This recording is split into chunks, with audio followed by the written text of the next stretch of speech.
Blitz coming. Throwing a fade. Going for the corner. Lamb has got it! Touchdown, Dallas! Sikkim 365 Radio is presented by IdealMRI.com. High-quality MRIs for $497 or less. IdealMRI.com. Your health is important, so is your budget.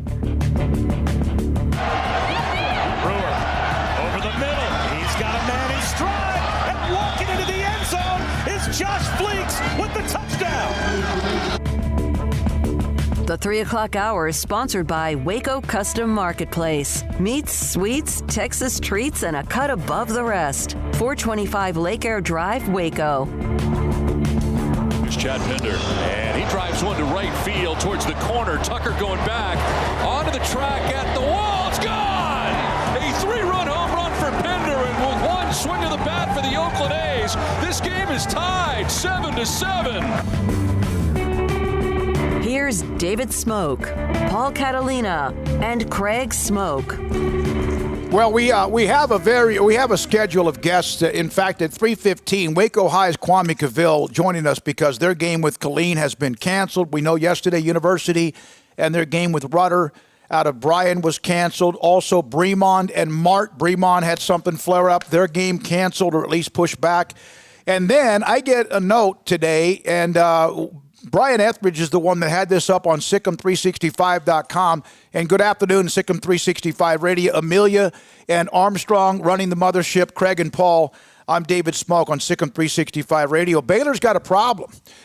They have shut down basically the athletics facility. I'm not getting any feedback from anybody in athletics, and basically they just can't talk. But there are, from what I've been told, maybe 20 football players and 6 coaches, or those a part of the coaching staff, who have tested positive for COVID.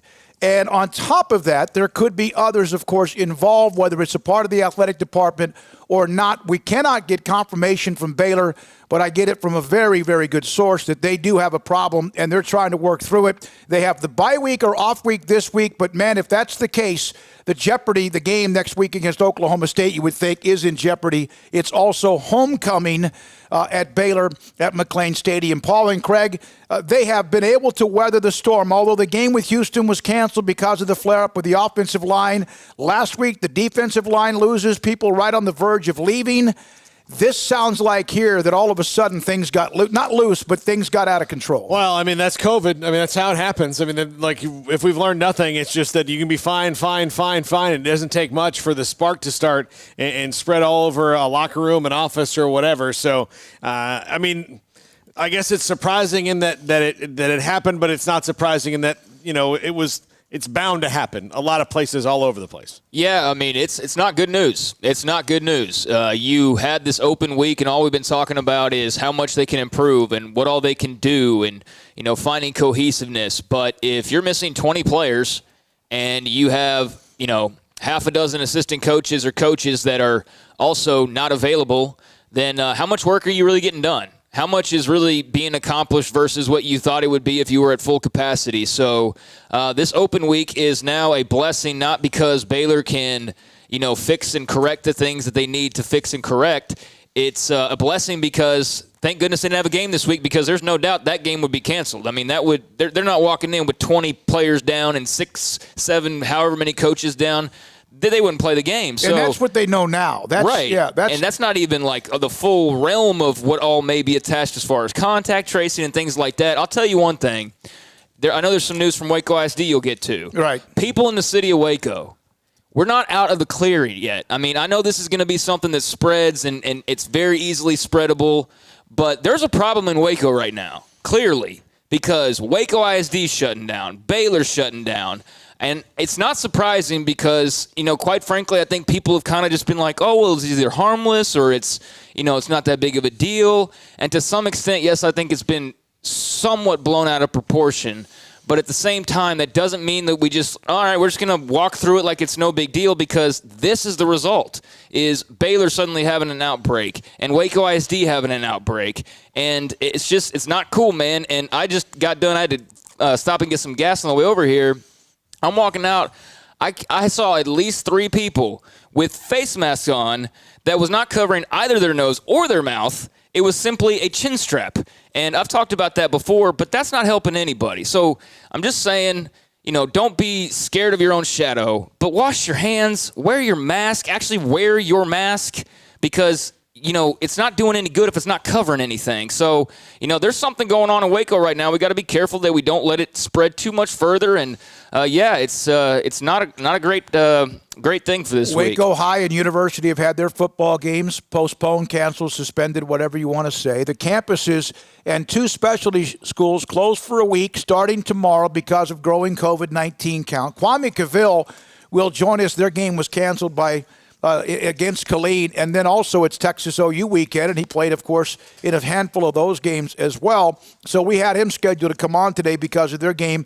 Rodney Smith, I've reached out to him multiple times, have not heard from him. Yesterday when we tried to get him on, he was in the middle of a meeting, so we understand that. But Brian Etheridge is the one that had this. Colt Barber, I have been told by somebody that's connected to the program that there's a Zoom meeting that may have started at 2:30, which is a half an hour ago. Maybe it's an update. Maybe it's Dave Aranda. Maybe it's Mac Rhodes. Maybe it's Kenny Boyd, whoever it might be, to kind of give everybody an update. But I had a parent or two, in fact. One reached out to me on a direct message and saying that, shake my damn head. That's exactly what it was. And they're, the parents are concerned. So that's where we are. And again, if you'd like to comment on it, 254-339-1122 is the text line brought to you by Riverbend Liquor and Wine. And 254-229, you have a question, you can ask the question. If you have a question, ask it. We appreciate it. We'll take it from you and also try to answer it as well. We do have Kwame at 3:15, his update on what they're dealing with. Jennifer Smoke at 3:45 or so, Fantasy Football League expert. There's some cat fights going on among the Hooters League. And then also, that's what they call themselves, Ralph Druso, the Associated Press. Max Olson from The Athletic will be tomorrow. Ralph Druso, college football at 4. 4:30, Mickey Spagnola. We'll have Jeff Hume of Midway at 4:45, and then at 5 o'clock, Pick'em. And then on top of that, Steve Grumbine, one of the best players, one of the best defensive linemen in Baylor history.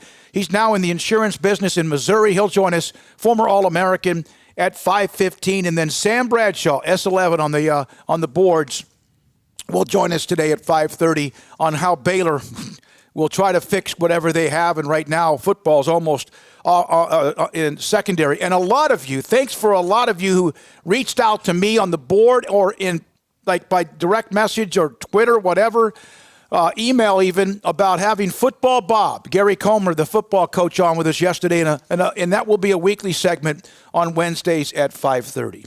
So that's really all we have as far as that is concerned. For those who I can normally contact, this is serious enough where no one has responded with me. And I get that and I appreciate that, but it does appear as if Baylor right now is trying to go, what in the heck, and trying to figure it out. If anyone can, it's them. If anyone can, they'll try to put their hands around this. But right now, it is something that we don't know how far and how much or how many are involved. But when I hear some of the names of the coaches that are up to 5 or 6 coaches on staff, when I hear that, then you wonder about a lot of different things. Then you wonder about the flight, the road trip. On the way back, what did you do after the game when you got back that night, or even since then? Well, they did have to pull a player right before they left. Yeah. So that was, kind of late notice. And, I don't know. But when we had Mac Rhodes on just 2 days ago, I asked him about the numbers this week, because what was noticeable to me was not only had the cases kind of gone up again, that's like 2 weeks in a row now where they've started to kind of creep back up.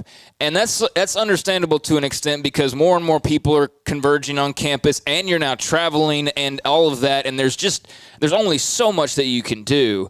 But at the same time, when I asked Mac about that, the number that really stood out to me was the contact tracing and all that. It was like 100 or whatever it was they sent in that email that they're like monitoring or what have you. And he clarified it a little bit, but it was very clear that something had happened, like something along the way got awry. And, yeah, I mean, they're going to have to figure out where that started, how it started, and how they can curb it. But, I mean, yeah, you're talking about what's the numbers again as far as best as you know? Well, based on, and this is from I know is very legitimate, 20 players and maybe as many as 6 coaches on staff. So something is going awry, and they're going to have to identify, and I'm sure that's what they're discussing or have been discussing right now and all day today. But it's a problem. It's no doubt a big problem, and I think the travel probably had to have had an effect. But, you know, when you're pulling a player off right before you get back, and going back to what I was trying to finish about Mac, I asked him, you know, what he attributed that to, and he even said, like, hey, we're really good when we're in practices. We're wearing our masks. We're, you know, in meetings, we're wearing our masks. We're socially distancing. But what we don't have complete tabs on is what everybody's doing once they leave the facility, and they don't have all of these protocols in place to have to adhere to. And so, yeah, there's some slipping going on. One of the notes was big outbreak of cases happened on the football team. Coaches and players, they've been sent back to their apartments and where they live. No practice or meetings until Sunday. Not sure about more positive tests. They're not sure if it's from the game being on the road, the airplane, or what.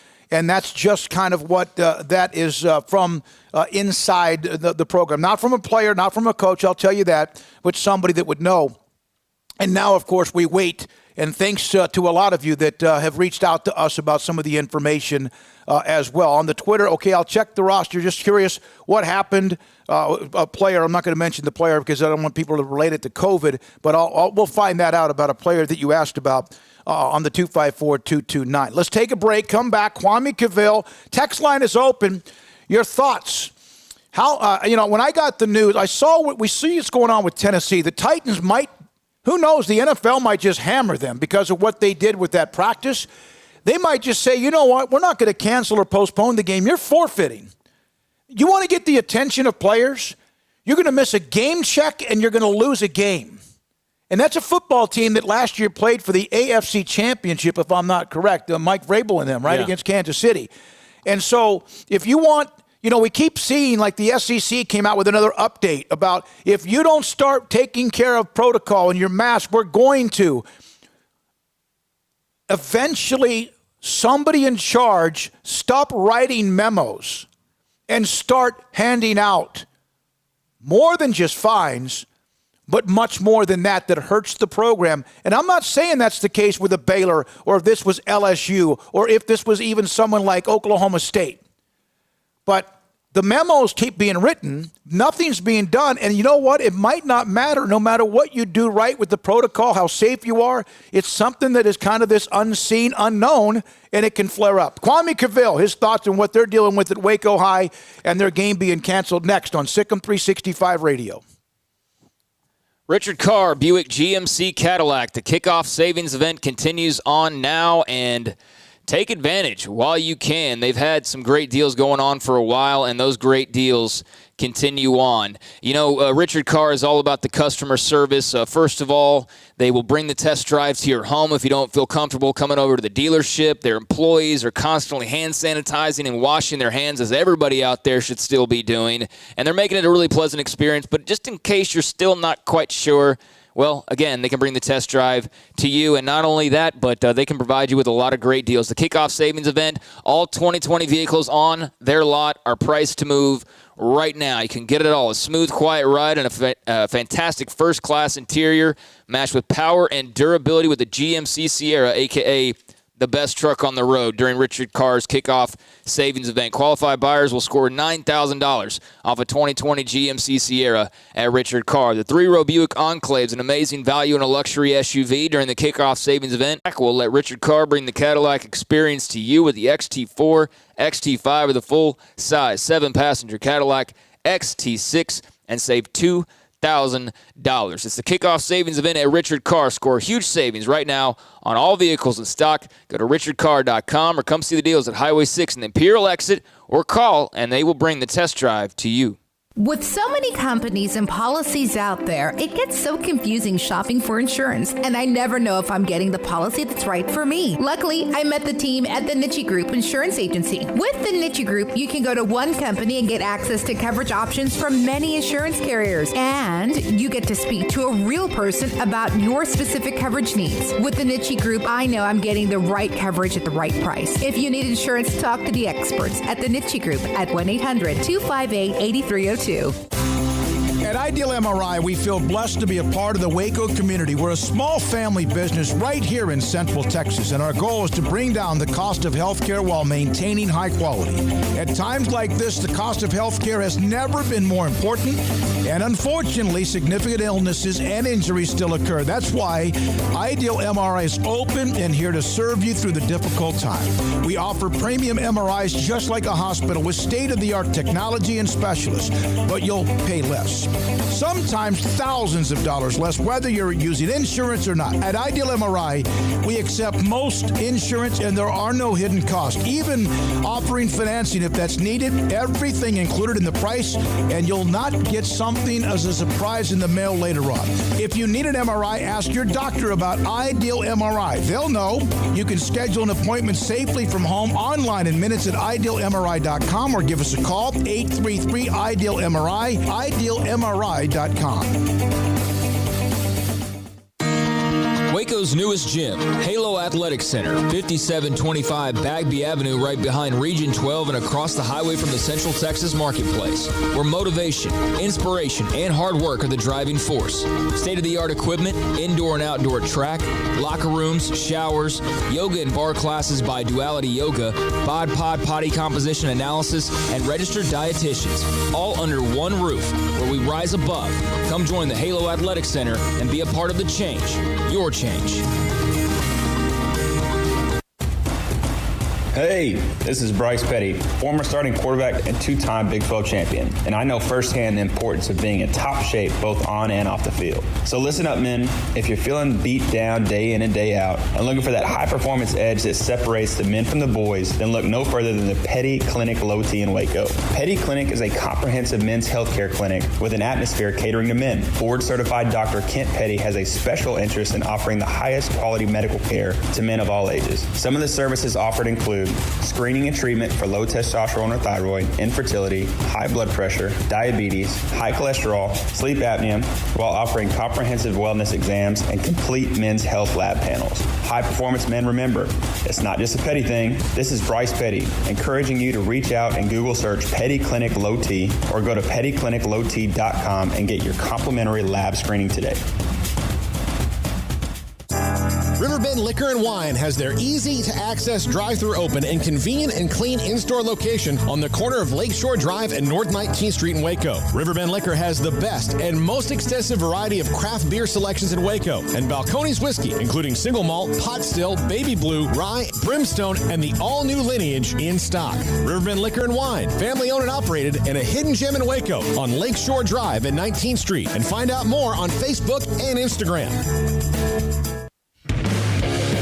This is Sikkim 365 Radio. Text us at 254-339-1122.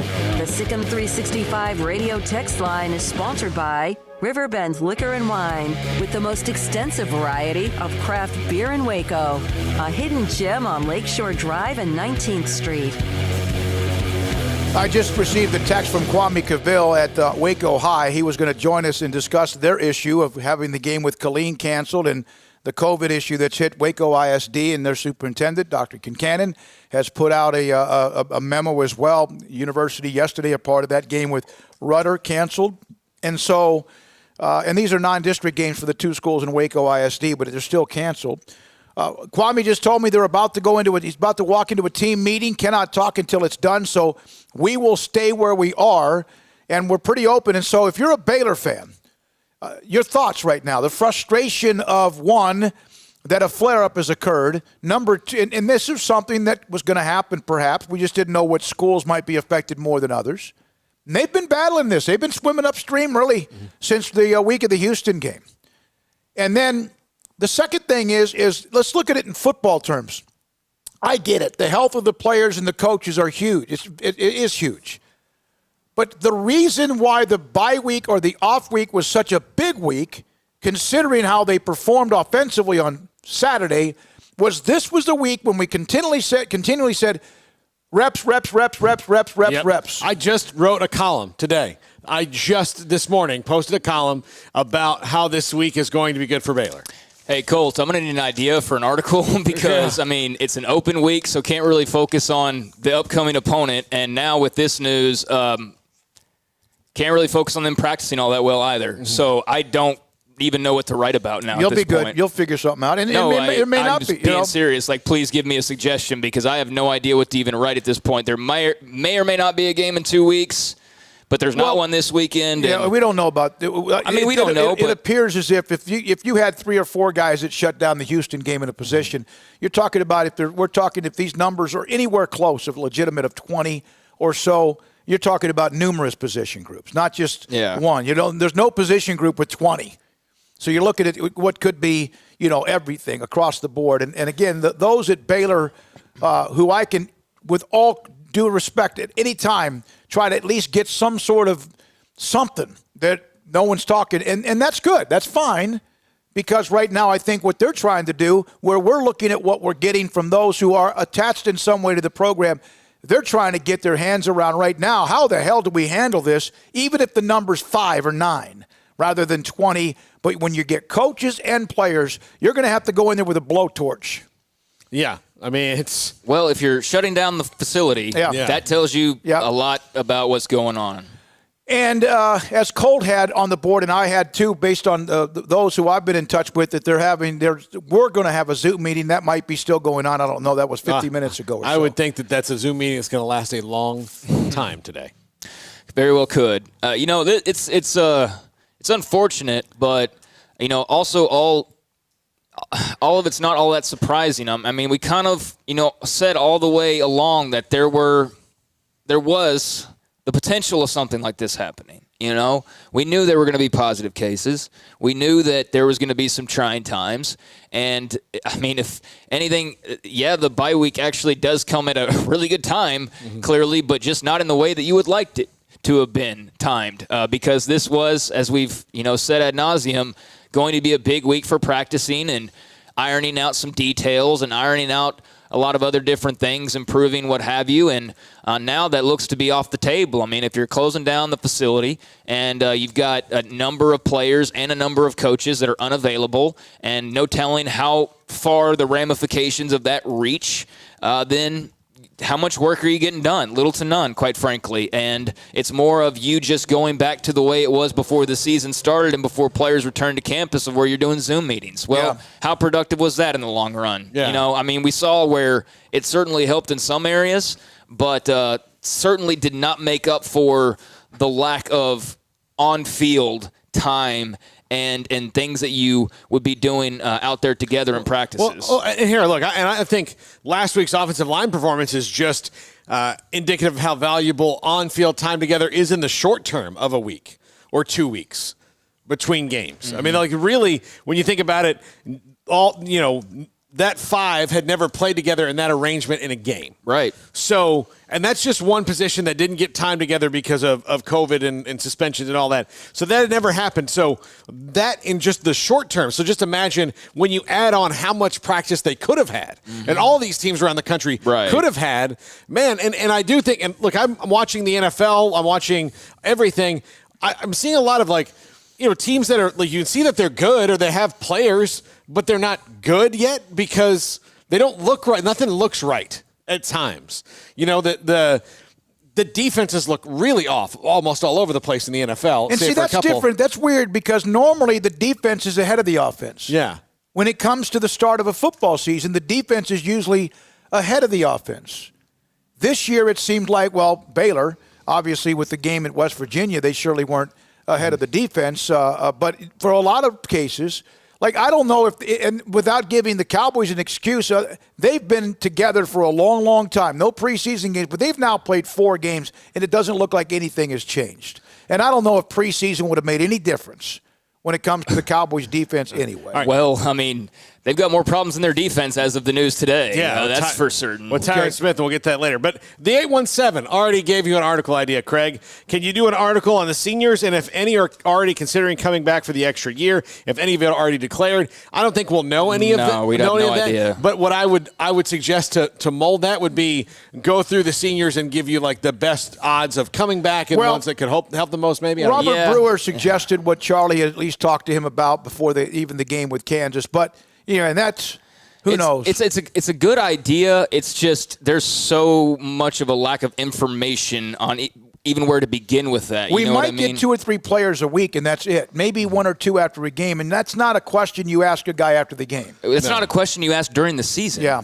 That's not something. It shouldn't be a focus, yeah. No, I don't think unless a player is just a little bit selfish that any of them, or perhaps a player gets injured like we've seen, and then they declare for the draft and they say they're shutting it down. But outside of that, I think any player announcing intentions to leave would be, kind of a selfish thing to do during the course of a season. So I appreciate the feedback. I really do. And that would be a great article, perhaps for a later time when we maybe have more of a clearer picture. So I will tuck that away and put that in the back pocket. But I think it's probably a little too early to even speculate because, honestly, the way the rest of this season goes will have a dramatic effect on guys' decisions, Like, depending on how Charlie Brewer plays the rest of the way, could have a huge impact on whether he decides, I'm going to give it one more go. Or, I think I'm done. I think I'm going to go coach or something like that. So, with such a small sample size, it's kind of hard to gauge, but I will definitely put a bookmark next to that one. I do appreciate it. All right, thanks for feeding back. 817, thanks for the feedback as well. So here was what Brian Etheridge had at the beginning. The facility is shut down, cleaning as there seems to be a larger than normal number of cases in the last 2 rounds of testing, which would have been Sunday after the road trip, Wednesday, which would have come back today, although normally that would have been later in the evening. And then, of course, first thing tomorrow morning, there's another one. Who knows what that might bring. And I want to say this as well. We have seen some of these flare-ups, and then you find out that the positive tests weren't. But this doesn't seem to be, because even if it's 5 or 7, that's a lot. It's a large number. There's a lot of problems with all the different types of testing, and there's flaws. I had lunch with some people the other day that are in that business, and one of their goals is to make sure that they have the best testing available for people, because we're still not even a year into this, and you had to come up with a test and to get it out really fast to a bunch of people when we didn't have that, and so there's going to be flaws, but man. Yeah, Stephen Vaughn, we appreciate this. I asked this on Trust the Podcast, so I'm sure Craig has already answered it. But Uniwatch, what unicombo do you want to see this year? Yeah, I don't get into the uniforms. There's an article though. Okay, that you could write. Like combo uniforms. Uniforms, yeah. I like the ones they did for the Kansas game. I started to like just because of the way they played, the mentality, the all gold. What did they use for the Kansas? Was it a different combination for Kansas? They had the gold pants, the green, and the. No, I liked it. I just thought that looked pretty sharp, but I'm not a uniform guy. I addressed this on the podcast. I think I just threw it because I didn't have time to really stew on it too much. But I would like to see the one I said in the podcast, which should be up now, I do believe, on Sikkim365.com and all of the podcast providers and whatnot, was I said, I think it was like yellow helmets or gold helmets, white jerseys, green pants would be interesting. Kind of North Dakota State-ish almost, but that would be interesting because I don't think we've seen that. So that was one that came to top of mind. But I really like the solid colors too. I mean, gold, green, gold, and I don't know exactly what all we have seen and haven't seen yet, but the one that I mentioned in the podcast, the gold, white, green was one that seemed kind of intriguing to me. All right, here's DFrank at _BU. This is just a little tongue-in-cheek here. He's got 9-12 lost to COVID, 9-19 lost to COVID, 9-26 W against Kansas, 10-3 lost to West Virginia, 10-10 bye, but still COVID. Yeah. And next week might be COVID too, it sounds like. Here's the uniform I'd like to see. Just one time. Use it. Do it against, next year against an FCS opponent when those happen again. Just somebody blindly, spin the wheel, and then you pick a helmet, and then you take that color out of the next one, spin the wheel, take that color out of the next one, and then you have your combination, and it's just wrecked. Yeah. Just whatever. seen kind of the love of the uniforms grow a little bit. I mean, certainly last year's winning had a large part of that, even though they primarily wore the same uniforms pretty much all the way through. I think there's even some people out there that like the yellows, the all golds. Yeah, I didn't mind them either. Because of the defense, the way the defense played, it kind of brought that kind of a little bit of a look to it. Kansas is Les Miles. He's tested positive. We knew that. He kind of was doing a show yesterday and said he didn't feel all that well. It was a cold, and he was out in public. And he, of course, after the loss to Oklahoma State, there's video at the end of the game. The coaches, as they have done, come to the midfield, and they kind of do the hug. Don't. But they had masks on. Now, whether they had them over there. No, Les.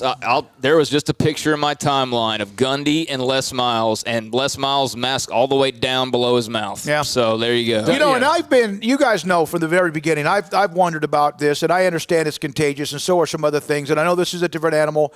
Even I have been doing at least my due diligence when it comes to the mask when I'm in someplace. I have. I've been, like I do when I walk into a place, even if it's even if I kind of don't have to. I probably wore mine for the longest stretch I have in this whole thing. This morning I had to take my mom. She had a little cataract procedure. She's doing well, by the way. Good. But she had a little cataract procedure, so I had to sit in a hospital waiting room for about 2.5 hours today with it on. That's the longest. It makes me just. From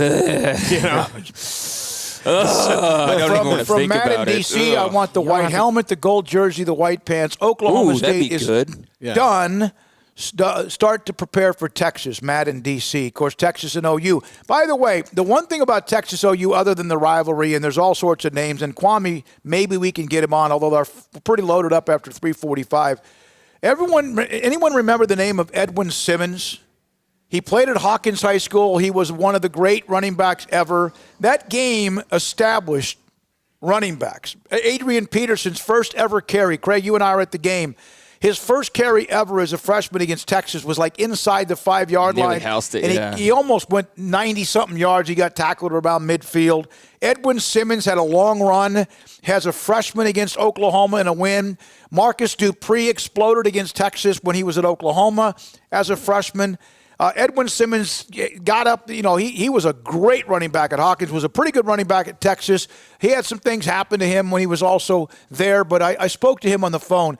He's got the voice of somebody that could easily be the voice on a hip-hop station, an urban station, anything you want, or just a voice for anything of God. And we'll have him tomorrow. He's going to join us on the show to talk a little bit about Texas and OU.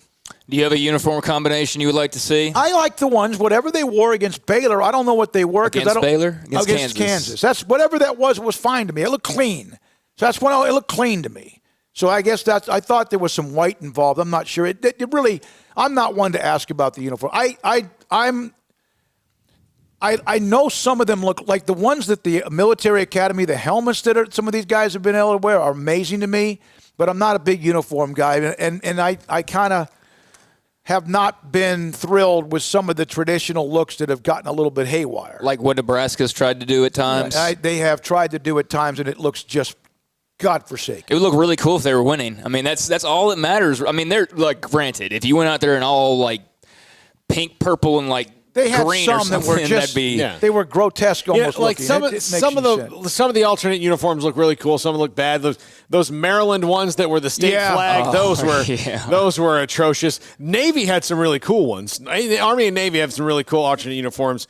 A&M, the 1939 throwbacks I thought looked pretty cool because they were kind of understated. Same with the Michigan ones because they were, but sometimes they just do too much. Like Oregon is always trying to do too much. I think most throwbacks look pretty cool. Have you ever noticed how the best teams always are the ones that have the most basic uniforms, though? Like, in the day, Alabama, Notre Clemson. Dame, Alabama, Penn State, Nebraska, Texas hasn't changed much at all.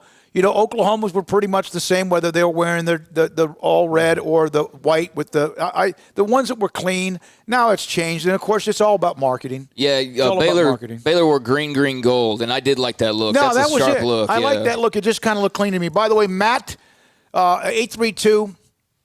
Matt is Bear. Can we not talk about COVID and health of these players and coaches and start talking about important stuff like uniform color combos? Oh, God. Steven, gold, green, gold against KU last year. Green, gold this year. I liked whatever they wore, whatever that combination you mentioned, Craig. I liked that color. It was clean. And that's fine, too. we kind of need somebody to put together a chart of what all combinations have been used already and what's even still available. That's what message board people are for, right? Exactly. I mean, there's obviously some uniform. Or listening to our show. Yeah, I mean, there's some uniform enthusiasts clearly. No, so there are. A chart would be awesome to see, like what hasn't been worn yet. That would maybe be pretty cool. I'm not going to start that up, but if anybody wants to volunteer, by all means. Here's a direct message from this deal we're talking about with Baylor. I know from several parents that students were told not to go home during semester in order to minimize contact. That's true. This is clearly not going on as kids are going home over the weekends. It could be that athletes are coming in contact with students in the face-to-face classes, and this may be a source of the outbreak. People need to follow the rules, and that's a possibility. They're going to have to go almost like needle in a haystack. How did this happen? Yeah. It could be as simple as the road trip. It could be something else with a class, to students, to the athletic facility, to a road trip, and on and on and on. Had this tweet here, XXRC22, isn't the goal to avoid getting infected? No. I don't understand where they would have contracted it if they were all practicing safe measures. Now, the goal is definitely not to get infected, but as far as understand where they would have contracted it, you can practice all the safe measures, but when you got 100+ people that are in close contact with one another at all times, everybody's washing their hands, hopefully. Everybody's wearing a mask, hopefully. But, at the same time, it's not like if you just do those two things, you're definitely not going to get it. There's things that can, slip through, and clearly something along the way, whether it was the buses they traveled on or the plane they rode on or the hotels they stayed in, even though Mac laid out that they were pretty diligent about the mask wearing and things there. I just don't know. Yeah, that's the goal is to avoid infection, but you know what? You can't stop everything, and clearly they didn't stop it here. It could have happened. Here's the thing. You could have gone to the gas station. One guy could have gone to the gas station and not, ran into the 3 people I ran into about an hour ago. Exactly. And maybe he has a conversation with them, for a second and, gives a high five or something. They haven't washed their hands. They breathe, it's an airborne disease. It's an airborne pathogen. So that's what you're dealing with. And then he comes back, goes to practice, and then boom, it's just there. There's tons of things. There have been.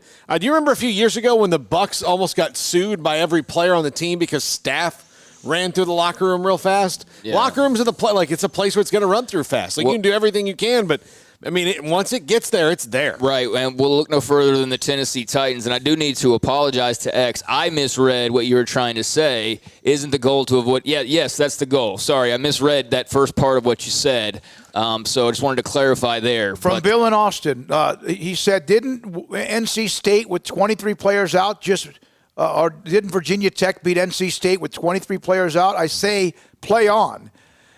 If you can, you can. Are you going to play on if among those cases it's every quarterback on your roster? No, you can't because that's a Big 12 rule. That's not even Baylor's really decision after that. Yeah, but I'm just saying, until we know until we know who exactly is infected, potentially there's a way you could do that, sure. But it all matters as far as what position groups, how many in that position group, and without that information, it's hard to say that they should just power forward and go into a game with 8 offensive linemen and 5 defensive backs. You know what I mean? So without that info, it's kind of hard to judge that. I would say if you had 23 players and it all fell in certain areas, that's still almost impossible. That's 1/4 of your roster of the 85 scholarships. Yeah, if you were playing a non-conference game against, Stephen F. Austin or whoever, with all due respect to my alma mater, I don't know. But we can go into this. First of all, what we're reporting to you is from people who are attached to the program. One, Baylor hasn't commented and probably may not. And I don't know if they'll ever come out with anything much more than the next 24 hours. If they do, that's fine. They've been pretty open about this. They've been pretty damn transparent about it, much more consistently than most anyone else. Secondly, we don't know yet about next week, although it does look like that might be a bad omen about next week's game with Oklahoma State. But let's focus on right now. We're still trying to get confirmation on everything. But from where I'm getting my information, Brian Etheridge is gold, Colt gold, Ashley gold, Craig and Paul, all of us have our places we can go, people we can talk to. And when I get the emoji that you can't talk, then that right there is someone respecting what they can or cannot say. And also, to me, that is, this is something we got to get our hands around. All right? From Garland Berry for Smokey, I don't think it's a Big 12 rule, but more and out a team can take if they choose. No, I guess they could, but the Big 12 did say guidelines for what they can do. I don't know if it's rules or guidelines, but it is certainly. That's where the threshold comes for canceling a game, and they'll do it. Craig, go ahead. Yeah. The Big 12 guidelines call for 53 players, 1 quarterback, and 7 O-linemen. So, that's what you can get away with, but there is a threshold. Is it 1 scholarship quarterback or just 1 quarterback? I don't know because about again, that. you could, depending on the opponent, you could feel confident running out there with a walk-on, but I don't know. This includes 7 of the 53. You have to have a minimum of 53. Including 7 O-linemen, 4 interior D-linemen, and 1 quarterback must play or will be considered a forfeit. Yeah, and whether it's scholarship or not, who knows? Maybe just the depth chart we'll see. When we come back, I know. Jennifer. You had another question that I wanted to address on a player. You had somebody. You asked Solomon Turner? Yes. Somebody asked about Solomon Turner and where he is. Basically, the gist of it is it's just football's not cut out for him, and he's got other priorities in life and I guess other things to take care of, just personal reasons, I think, is the main thing with Solomon Turner and why he's no longer with the program. All right. Best of luck to him. Good to get that. When we come back, Jennifer Smoke, Fantasy Football League expert. This could be – we're going to let her run the segment. Paul, you're going to have to deal with her. She's next on Sikkim. You are Sikkim 365 Radio. Brotherwell Brewing, 400 East Bridge Street, just a couple blocks down from our studios at 101 Elm. Born in Waco, Brotherwell Brewing exists to serve the Central Texas community with locally crafted beer of the highest quality. They want to bring Central Texans closer to the brewing experience so everyone can enjoy well-made beer as much as they do. It's fantastic. They sponsor the Fantasy Football Show. I had a Hidden Herd last night, which is absolutely delicious. Everything they have is delicious. One of the things they hear at the brewery all the time there is, I don't like beer, but I do like this. So they have something that might match your individual taste. So if you're, curious about it, go on down. Right now, it's Thursday, so carry-out hours start in about 20 minutes. So in about 20 minutes, you can go down there and carry out from the brewery. Plus, always check out their website. They always have events where they bring in food trucks and things like that. They had the Oktoberfest event last week. So check out brotherwell.com for more information. Brotherwell Brewing, born in Waco. Central Texas traditions run deep all the way to the vehicles we drive. That's why folks trust Alan Samuels. During Alan Samuels Jeep Adventure Days, get employee pricing for all on new 2020 Gladiator Sport and no payments for 90 days. Plus, the tougher-than-nails 2020 Jeep Renegade. 0 for 72, no payments for 90 days, or up to $6,250 in cash and subprime offers. Trusted. That's Alan Samuels, your friend in the car business. One size fits all. That may be all right for an adjustable belt or cheap sunglasses, but when it comes to your financial needs, no one wants a one-size-fits-all strategy. Ben Erlinson, your Edward Jones financial advisor, knows that his most important goals are yours. That's why he takes the time to understand your needs, knowing you. That's how Edward Jones makes sense of investing. Ben Erlinson, 100 North 6th Street in Waco, 254-759-8533. Edward Jones, member SIPC. From the first workout to the last practice, sports is an incredible challenge. Hi, this is Dan Ingram at the First National Bank of Central Texas, and we're proud to support each athlete, every parent, and our educators. From families, small businesses, to the biggest industry, we're here to help. With remarkable products like instant issue debit cards free at all of our banking centers, we've got banking ideas that fuel big dreams. The First National Bank of Central Texas. Familiar faces making local decisions. Member FDIC, Equal Housing Lender. At Baylor University, students find their place to shine. They're faithful friends and inspirational leaders. They're championship teammates and independent thinkers. They're on the cutting edge of high tech and in the halls of history. If you want to make the world a brighter place, you can. And if you want to shine in your own way, you can. The spark you need is already inside you. Bring it to Baylor, where lights shine bright. Southwest Sports Medicine and Orthopedics, the team physicians for Baylor Athletics, specializing in diagnosis and treatment of any and all sport-related injuries, celebrating over a decade of service to Central Texas. They tackle all surgical and non-surgical problems that arise from an active lifestyle. Trust the doctors that Baylor trusts, and when injuries sideline you, don't wait for Monday. Join us at 8:30 on Saturday mornings for a post-game injury evaluation clinic. Southwest Sports Medicine and Orthopedics. We get you back in the game. Texas Farm Bureau Insurance in McLennan County takes pride in backing Central Texas football. Our agents would like to help with your insurance needs. Call 254-772-8090 for an agent near you.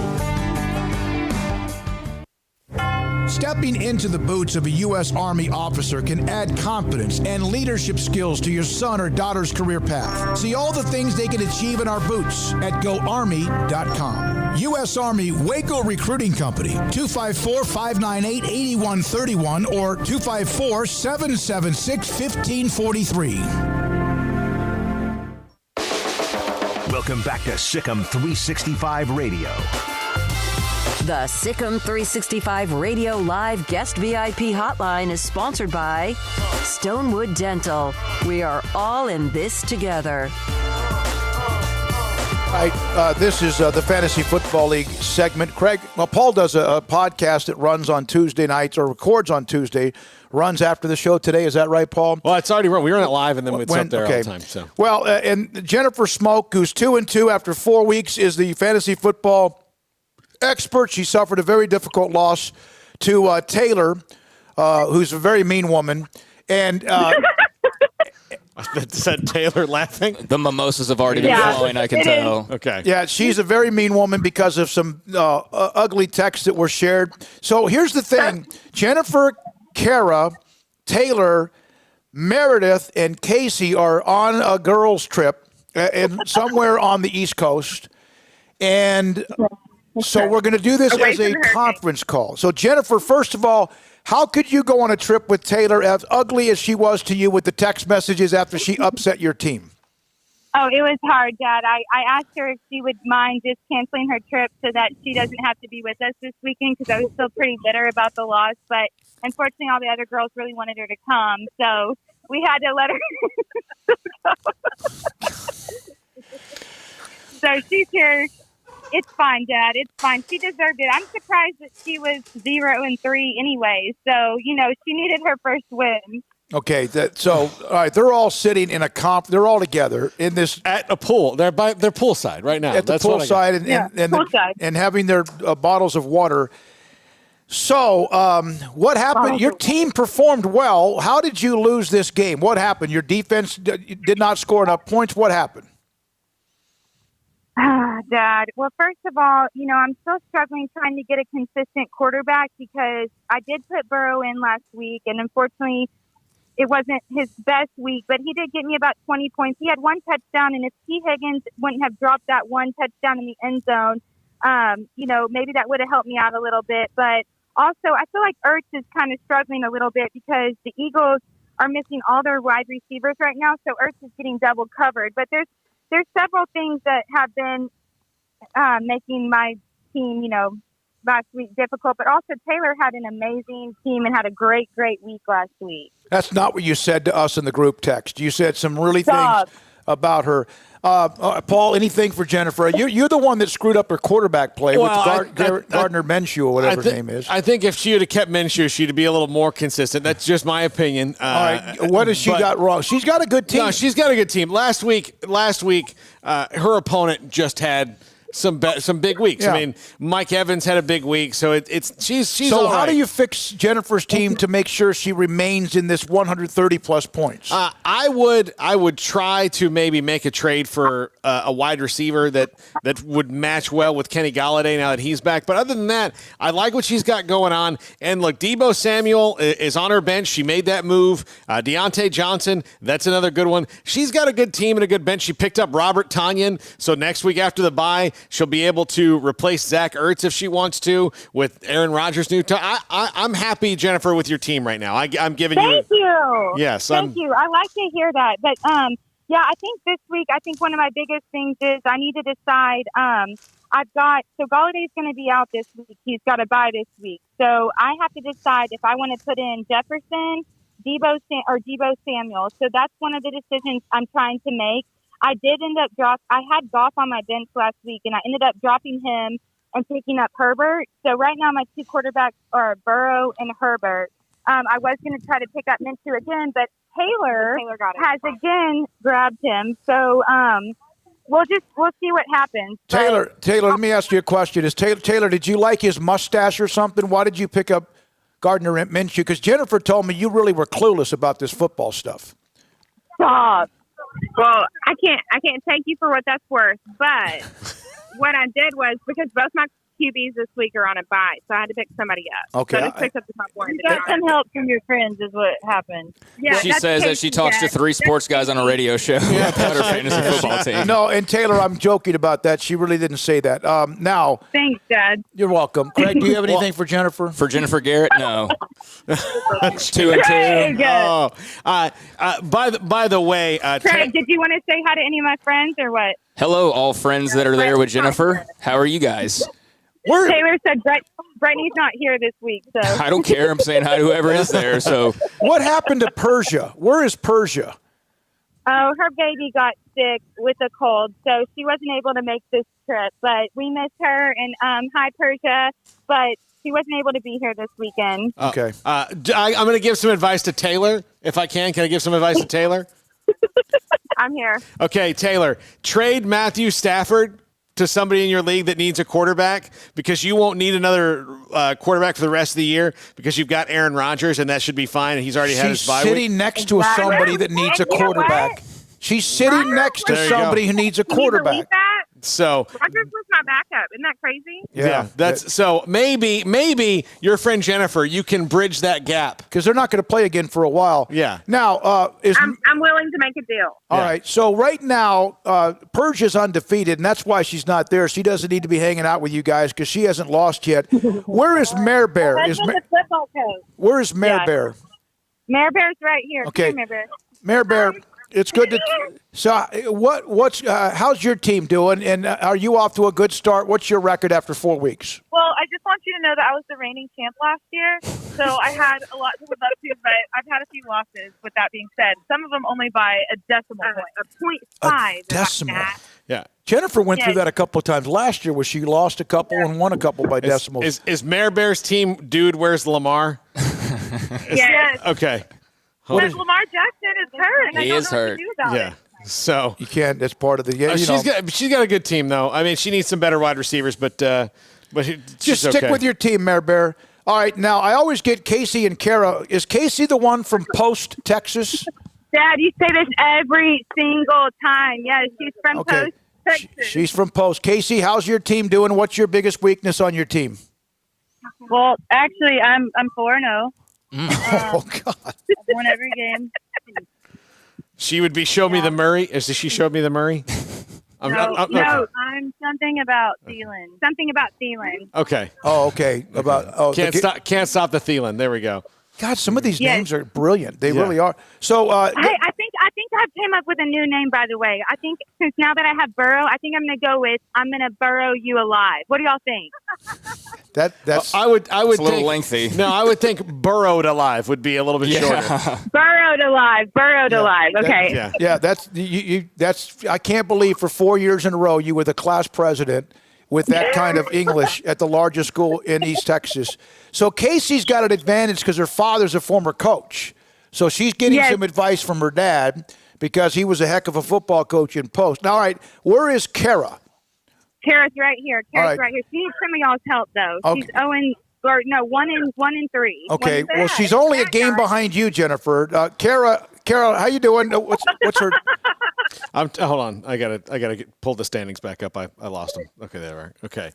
No, I'm here. So Burrowed Alive is actually the number one Joe Burrow fantasy team name that's being used, along with Jovid-19. Oh, it is? I thought we came to put that on our own. My bad. Oh, well. The Jolie Trinity. Oh, my God. Go Joe Burrow. Of course, it's EAUX on all of them. And then Johio State. Joe Burrow Tiger King is another one. All right, Paul. Okay, I'm trying to. There's a lot of teams that are 1-3. So, Kara, okay, gotcha. Okay. All right. Okay. I don't know. Well, her running backs aren't very good. Michael Gallup's not. We're talking about Kara's team, not Jennifer's. Yeah, I mean. No, this is my team. That is my team. It's my wide receivers are awful. Well, yeah, your running backs are not necessarily number one guys, but your wide receivers with no Julio Jones. AJ Green's been very average. Yeah. Look, it's bad. I mean, to be honest, I really don't need y'all helping the other girls because I'm still just trying to win like the whole season, you know. So they had to hear what this segment was really about. Okay. All right. We'll try to give them some advice later on. Jennifer, you're 2-2, and really you have won the bad loss when your quarterback, when Wentz or whoever it was terrible. And you're consistently, exactly whoever he is. You're scoring a lot of points, though. And, Paul, that's the bottom line. If you score 130 points a week, you're going to start winning probably 2 out of every 3 games. You said that Galladay is out, and he might as well have been out. He's had one decent game He's a bye week. Okay, well, same thing. Y'all, he wasn't playing the first 2 weeks. Daddy was hurt, so it's not like he just had one decent week. He's only played one decent week. Well, that's all it If he doesn't play, it's a bad week. He scored touchdowns in each of the last 2 games. So yeah, but exactly. he's not giving you an 8-catch, 114-yard touchdown day. They have Okay, Dad. We'll see. We'll see what happens in the next 9 weeks. I'll calm her down. Thank you. We'll see what happens. We'll see if that gets better as the day goes on.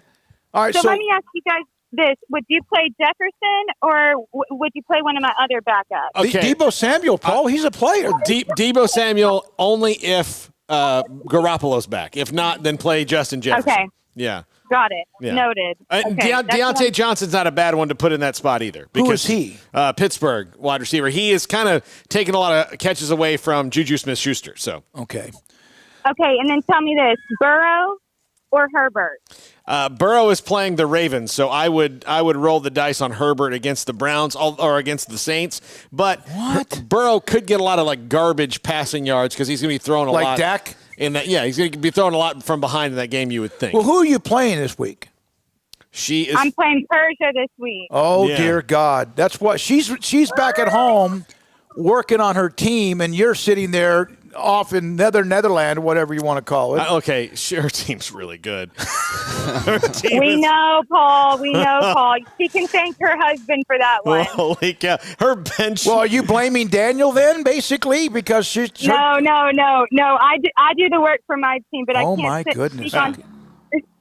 Yeah. So for our listeners, listen, I know you guys don't want to hear this, but for our listeners' sake, so they know, her team is Kyler Murray, Alvin Kamara, James Conner, Marquise Brown, Stephon Diggs, George Kittle, Raheem Mostert, the Ravens defense, and Will Lutz.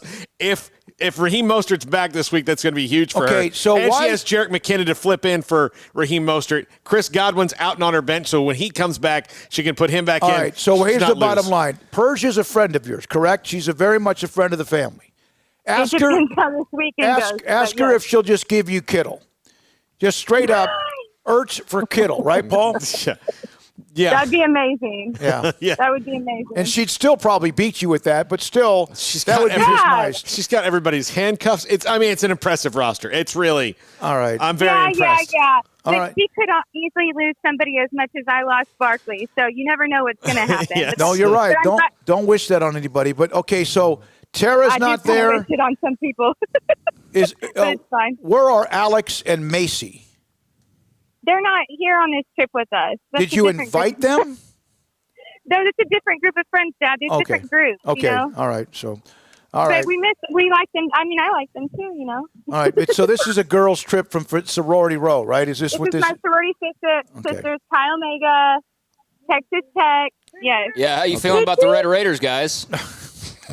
They're really good this year. No, not Crickets. Not Legacy, not your alma mater or Craig's alma mater in high school. I know what he's talking about. Yeah. He's talking about Texas Tech. Yeah. But no, they're nothing that we really don't need to waste a segment talking Why did about them. I ask that question and everything got quiet in the background entirely? That's I maybe know. it's the state of the All right. program. Awkward. Listen, you guys, please, I know you're wearing your masks, and be careful and have fun, but be smart and come back safely, and no boys, okay? No, Thank you. we are all taken. Okay, love you. All right, thank you too. Bye. That's Jennifer Smoke. See, that worked out okay. Yeah, it worked out fine. Fantastic. We're down to Armstrong, Amelia, and us three listening to this show right now. Yeah, I don't know if I even count myself in that, actually. Yeah. I did get a tweet from the Oso podcast that I Minshewed you on Instagram as one of my fantasy teams. Nice. Yeah, I just Googled Joe Burrow fantasy names, and it was like Tiger King and all that. But Buried Alive was the number one choice. That's a great one. I like that. I like that a lot. All right, that's them. They're in Florida. And hopefully being safe and sound. But Jennifer's she's about to drop the 2 and 3. Lost to a winless team, though. And that's going to cost her at some point the rest of the way. When we come back, Ralph Russo writes for the Associated Press. Max Olson, usually Thursday at 4. He was moved to tomorrow because of some things he had planned. Mickey Spagnola, 4:30. Jeff Hume at Midway, 4:45. And then High School Pick'em at 5. And then Steve Grumbine, a former All-American at Baylor, defensive lineman, will be joining us at 5:15. And Sam Bradshaw breaks down Baylor. Whatever there is to break down today on this day in which they've had some things flare up on campus and in the athletic department football team, this is Sikkim 365 Radio. Pickup Outfitters has every type of bed cover you would ever want for your pickup truck. One-piece lids, removable, hard and soft roll-up, paint to match, retractable, and hard folding. They're at 220 Lake Erie Drive. You can find them online, createacommotion.com. Why would you want, or how and why do you want a bed cover? Security, keep things secure from dishonest people. Locking bed covers, almost every truck bed is secure if you keep a solid bed cover and keep your tailgate locked. You cannot open the bed cover if your tailgate is locked. Sheltered from the elements right now, there's heat, but sometimes it might be the dust or the rain or the wind or whatever else that might become a problem with damaging whatever's inside your pickup bed. Privacy, nobody's business. What you have in the back of your truck, an extra storage space, not enough room in the cab. Put it in a bed and keep the wind from blowing it away with a bed cover. Pickup Outfitters reminds you the most important things that happen, of course, are what you might put inside your bed. That means bed covers. It means that right now the Texas heat is coming back for this weekend. Even though it's not nearly as bad as July and August, it's going to be like in the 90s. And it could get hot, so whatever you have in your pickup bed, protect it, or just when it gets nasty, rainy, and cold as the year goes on. Pickup Outfitters, say hi to Jay Errett, 220 Lake Erie Drive, createacommotion.com. Bird Kulchin Ford has been in Waco since 1936. Ford, the #1 selling truck in Texas, 43 years running. And Bird Kulchin Ford proudly supports high school football in Central Texas. And no better way to tailgate with a Ford than from Bird Kulchin Ford. And are there better vehicles to tailgate with than the Ford F-150 or the Ford Expedition? And of course, you can get them new pre-owned Bird Kulchin Ford. Our sponsor of the Ford Tough Player of the Week, locally owned dealership. Online at bkford.com at 1701 West Loop 340 in Waco. Bird Kulchin Ford. In the market for a quality metal building? Since 1943, Pioneer Steel & Pipe has helped Central Texas residential and commercial customers with metal building design, panel options, building components, and trim options. Pioneer Steel & Pipe's residential line is energy efficient, offers low maintenance, reduces insurance payments, is impact resistant, and carries up to a 45-year limited warranty. In addition, they can also help you find a metal building contractor for your project. Pioneer Steel & Pipe with locations in Waco and Bryan and at pioneersboys.com. Do you or your kids get nervous about going to the dentist? Stonewood Dental, Dr. Steve Childress, he can help. I've spent a career taking care of patients who as children had bad experiences, and now they're adults that hate going to the dentist. If I get a kid at 3 years old and they come every 6 months and it's a happy experience, it's normal for them. Now they have an accident at 6 or 7 or 8 at school. Now they have a broken tooth or a trauma, and they have to come here. They're used to lights, they're used to water in their mouth, they're used to experience, they already trust us. It's amazing what we can do with that kid without it being a negative thing. But if I see a 6 or 7 or 8 year old that's never been to the dentist, and now they have a trauma or an unfortunate unexpected toothache, it's harder to do that for that kid and it not be somewhat of a negative experience. So bottom line is I try to teach kids and adults and teenagers and everybody the way I'd want my family treated, which is where it's a necessary part of life. You just take care of it. It doesn't have to be that big a deal. Learn more, stonewood-dental.com. Texas board-certified personal injury trial lawyer and Baylor alum David Willis and Baylor alum Parker Willis are ready to help if you or a loved one has been wrongfully injured in an auto accident, SUV rollover, industrial accident, 18-wheeler crash, or were seriously injured by a defective product or recall drug. Call them for a confidential and free case consultation at 1-800-GOT-HURT or visit them at texastriallawyer.com. Principal office located in Houston, Texas. It's the heat of the summer, but the real heat is what you're cooking on the grill, smoker, or in the oven. So Waco Custom Marketplace can be your go-to playmaker for summertime grilling. You can't go eat anywhere else? Be your own chef with custom ordered and cut ribeyes, sirloins, fillets, New York strips with a focus on high-quality beef at a competitive price. Waco Custom Marketplace also has fresh deli cuts with sliced turkey, ham, pepperoni, or corned beef. Waco Custom Marketplace also your home for the freshest seafood in town. Salmon, shrimp, mahi-mahi, great priced chicken products, whole birds, tenders, chicken breast, and wings. Waco Custom Marketplace with smoked items unique to Waco, house-made bacon, summer sausage, boudin, hot links, and German sausage. Every seasoning for every occasion, grilling, baking, or frying. Your hometown grocery store with canned goods, pasta, fresh baked bread, buns, chips, sauce, condiments to pickles, charcoal and lighter fluid, cold beer and wine, best kolaches in Waco, mouth-watering cinnamon rolls, and here for the community every single day, helping you avoid the long lines in crowded stores, serving quality products to the Waco community. Go online for the weekly value boxes. Family owned and operated Waco Custom Marketplace, 425 Lakeview Drive in Waco or WacoCustomMarketplace.com. Welcome back to Sikkim 365 Radio. The 4 o'clock hour is sponsored by Boozer's Jewelers, the wedding ring store, specializing in custom jewelry and repair, all in-house. Here's David Smoke, Paul Catalina, and Craig Smoke. We will be joined by Ralph Russo of the Associated Press momentarily, but Baylor Athletics has in fact released a statement about what we've talked about since the start of the show, that there was a rash of positivity when it comes to the football program and athletics department. As a precautionary measure, Baylor Athletics has suspended all football-related activities to allow for further evaluation of recent positive tests and the completion of close contact tracing. And this is a quote from Mac Rhodes. At this time, and in the interest of our student-athletes, coaches, and staff, we have temporarily suspended all football-related activities. Their health and wellness will always be our top priority. We are taking all possible precautions, and our focus remains playing the scheduled game with Oklahoma State at McLean Stadium on October 17th. Yeah, there we go. And that's kind of what we've been talking about, discussing. Brian Etheridge first had it earlier this afternoon, and we've kind of given you some of the perspective from our end of it. Ralph Russo, the Associated Press, joins us now on Sikkim 365 Radio, and Baylor's had to battle this, Ralph. They had the La Tech game canceled because La Tech, and then their game with Houston. They made the road trip to West Virginia. They've had offensive and defensive linemen hit by this, and now it appears it's flared up, and it seems like it's getting a little bit worse before it's getting better.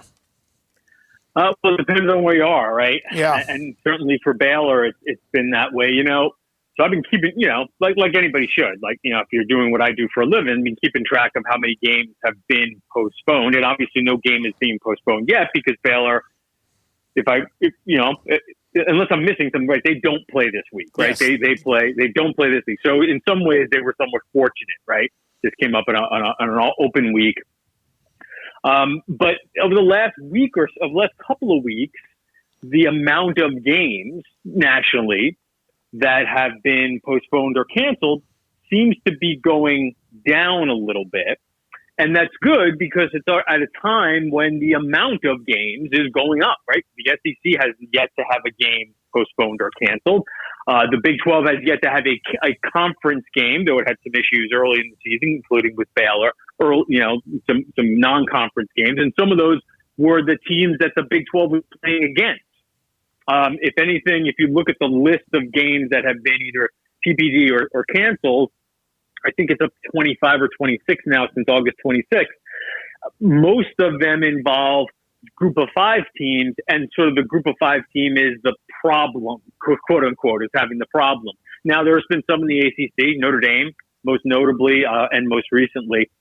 But again, as we try to sort of see where this season is going, it's always sort of been in my mind about disruption, right? The fact of the matter is the kids, the players themselves were not likely to get very sick, but if they get infected, it's going to, cause them to possibly miss games and possibly cause teams to miss games.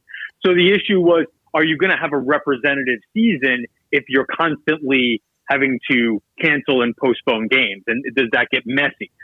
The last couple of weeks, we've seen that number go down a little bit, and we're starting to get a little confidence that, I think we're going to get through this okay. But it's also hard to spot trends with a pandemic.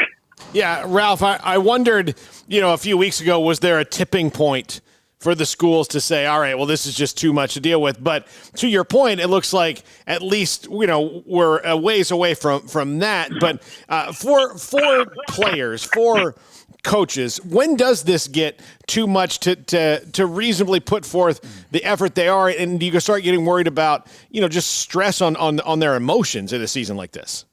Yeah, and that's a good point. So it's disruption and it's tolerance for disruption, and I think the tolerance is from the university president, right? If you've had a couple of weeks where you're not playing, and all of a sudden you're sort of wondering, like, what are we doing here, folks? Like, why can't we keep these kids from getting infected?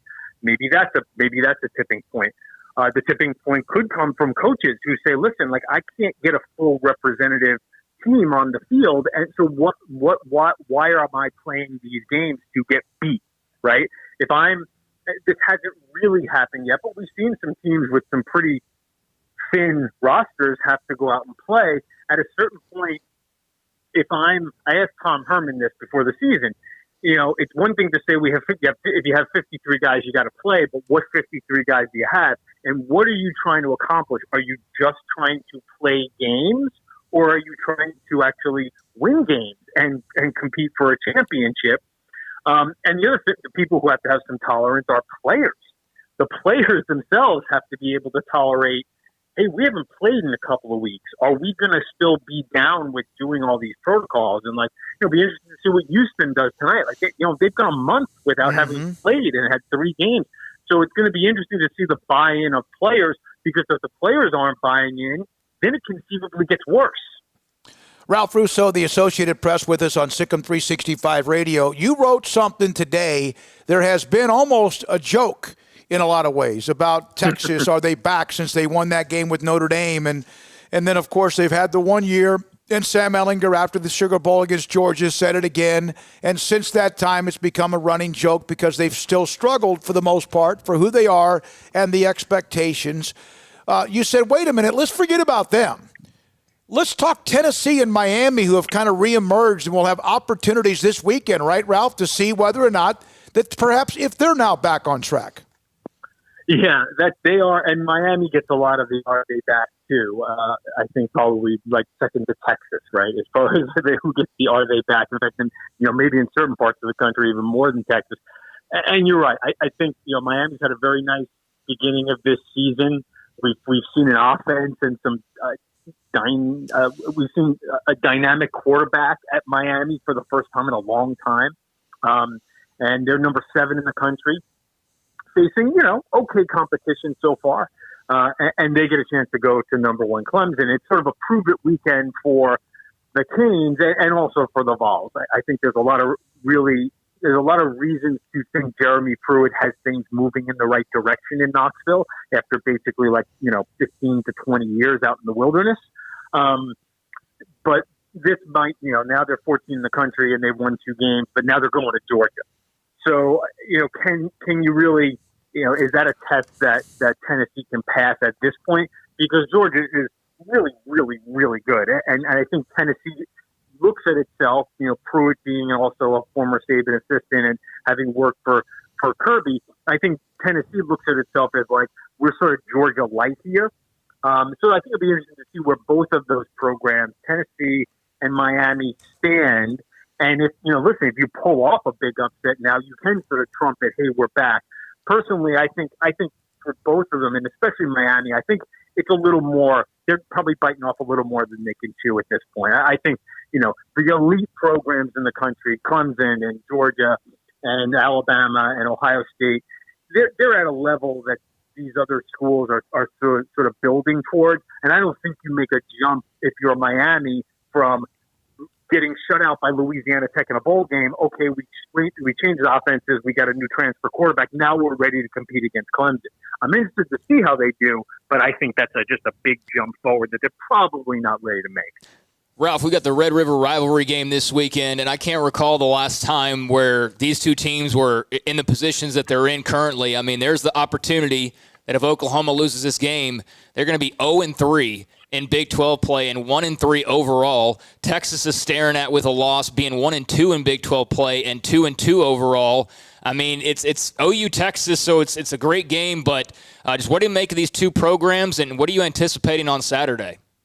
Yeah, in some ways, it's deflating that they're both coming in off a loss because you expect, top 10 matchup, top 20 matchup. That's just you sort of hope that this is going to be the marquee game in the Big 12. But in many ways, the fact that they are both coming in off a loss and Oklahoma off 2 losses in a row for the first time since 1999, it makes it even in some ways more fascinating, right? Because Texas, as we alluded to earlier, the sky is always falling in Austin, right? After every loss, it's DEFCON 5 or DEFCON 1 in Austin, and as much as Lincoln Riley has built up a lot of credibility, right? I mean, like Tom Herman is still in that place of like trying to win people over in Texas. Lincoln Riley came in there, made 3 playoffs in his first 3 years, won 2 Heismans had 2 Heisman winners, sent another guy to New York. Lincoln Riley's got cred, right? So I'm sure that as much as Oklahoma fans do not want to start 0-3, and they're college football fans, so they're a little irrational. They're irrational ones everywhere. So if they start 0-3, I'm sure somewhere in Norman there's somebody who's going to want to get rid of Lincoln Riley.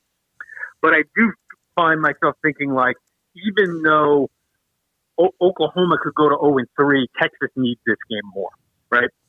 Oklahoma looks vulnerable.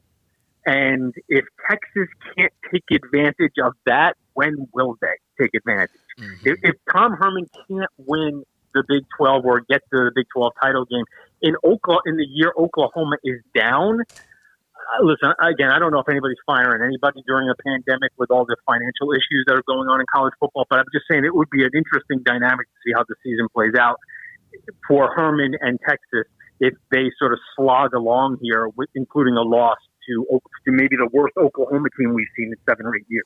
Yeah, I would think to get fired this year, you'd have to be a dumpster fire in a sinking ship, on an earth that's imploding. It'd be that bad. Florida and Texas A&M this week. Jimbo Fisher is now in the year that everybody thought he was going to maybe take some steps forward. The schedule gets changed. They've had a tough game against Alabama. Now they got Florida. Florida looks to maybe be a real contender. Ralph, how do you see this game, and what are the implications down the line for Jimbo Fisher in year 3 if he doesn't really get it turned around yet? Yeah, it's obviously it's so weird because he's sitting there with a 10-year guaranteed contract. So, and Jimbo's getting time, right? There's not a lot. Nobody's running Jimbo out anytime soon. Especially unless the price of oil really spikes, and nobody get rid of Jimbo. But it's an interesting sort of measuring stick year because you saw the way the schedule was laid out favorably before it was revised, and now it got a little tougher. You throw the Gators on there. I know last week we sort of, and even I wrote that, listen, it's interesting to see where Jimbo is compared to Alabama, and he's been there for 3 years, and Alabama beats them like a drum pretty much the same way for 3 years. I'm of the opinion that it's not really fair to compare, to sort of use Alabama as the measuring stick. Listen, Alabama beats the heck out of everybody.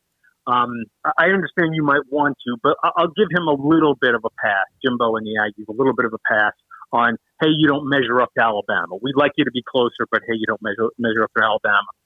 This week, on the other hand, it's also year 3 for Dan Mullen at Florida. And it seems to be going fine for Dan Mullen at Florida.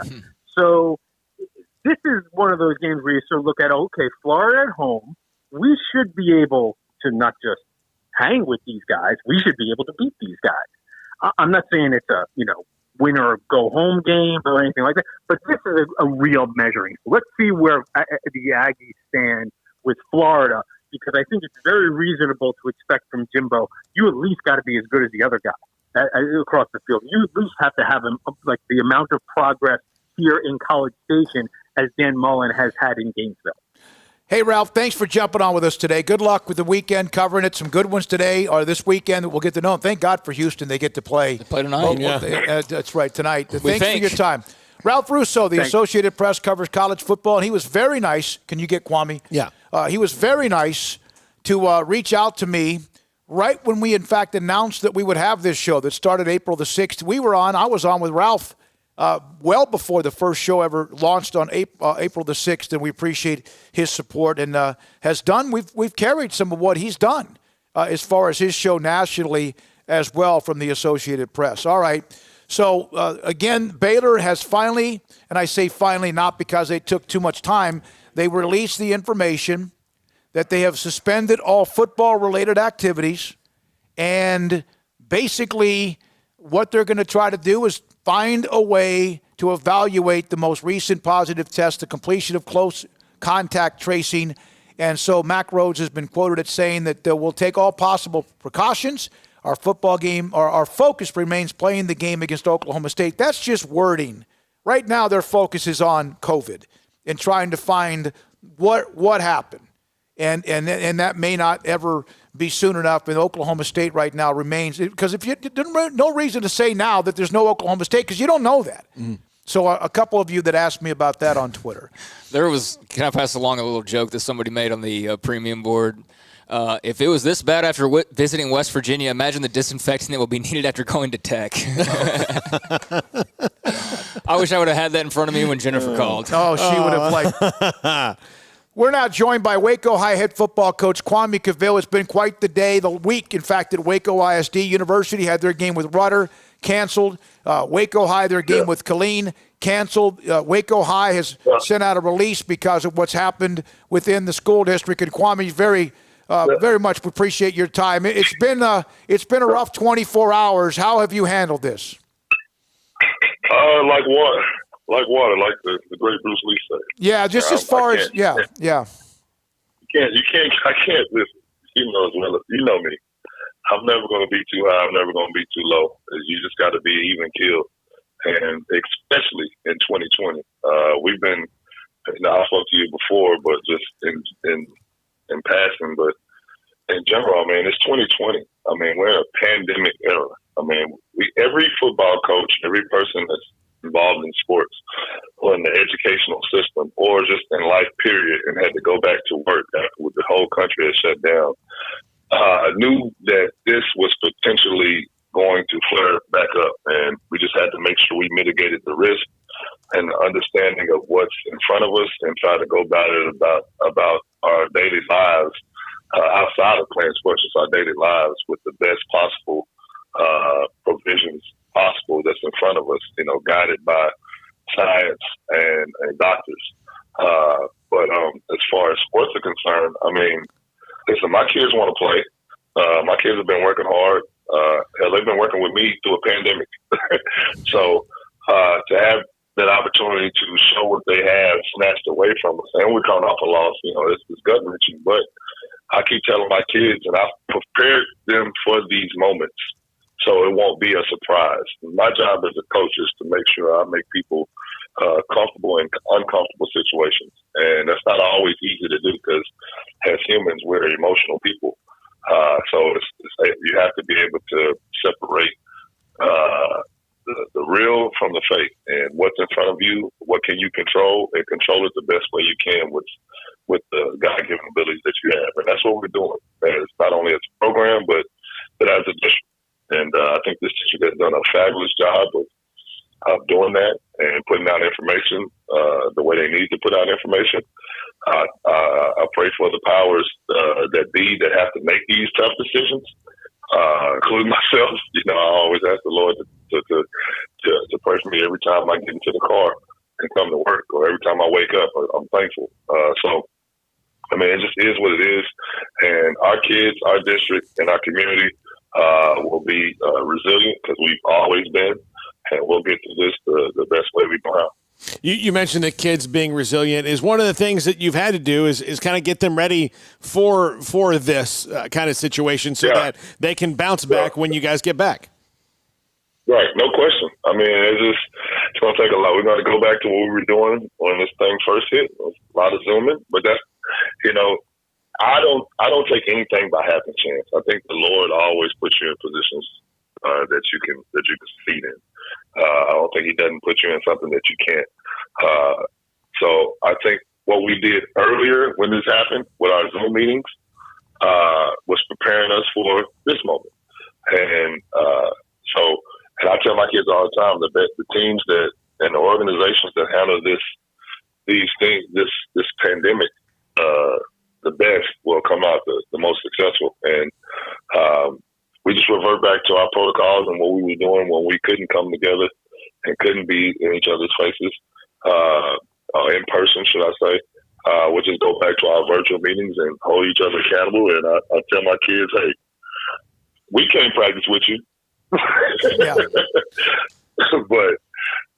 hey, if my quarterback and my receiver want to go to Cameron Park and get some routes and stuff in, I'm not going to stop them, and I'm not going to tell them not to. That's up to them and their parents, and I encourage that. They've been doing it anyway, so up to this point, and so in that regard, we'll do what we've been doing. Zoom meet. We'll prepare for our next opponent. We got 2 weeks to prepare for them now. We already had a bye week coming up, so I wouldn't say it worked out because I really wanted to play this Friday, and and our team wanted to play, but we did have a bye for this next week, so it just gives us more time to refocus and prepare for the mighty Duncanville Panthers. Yeah, mighty indeed, Kwame. Being 1-1, you got the big win over West Mesquite and then a tough loss to Hutto. What did you learn about your team on the field through 2 games? Man, we like to play. This is a very close group. I can see it. I've been knowing that since the summer. Just the vibe, the leadership that our kids have showed with this senior class.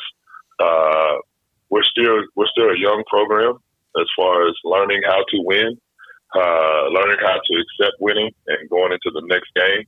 I think we did a good job of handling that. I just think Hutto came out and our coaches did a real good job of making adjustments, and we made adjustments to their adjustments. They just weren't good enough, and they came out victorious. But what I did see was I saw a team in my team that it's not going to back down from any challenge. It was our first road game with the 2020-2021 Lions, and we had a chance to go up and win, and we put ourselves in a good opportunity to do that. We just didn't capitalize off that. But our kids understand that, and our staff and our organization understands that. Now it's time to just grow with every week and try to go 1-0 every day in order to prepare to put us in the position that we want. Our goals are still in front of us. Yeah, they are. And you don't have a game, but there is a game this weekend, and I would be remiss not to ask you about. You played at Texas, and every year you played with UT, you beat Oklahoma 3 consecutive years, I believe, 97, 98, and 99.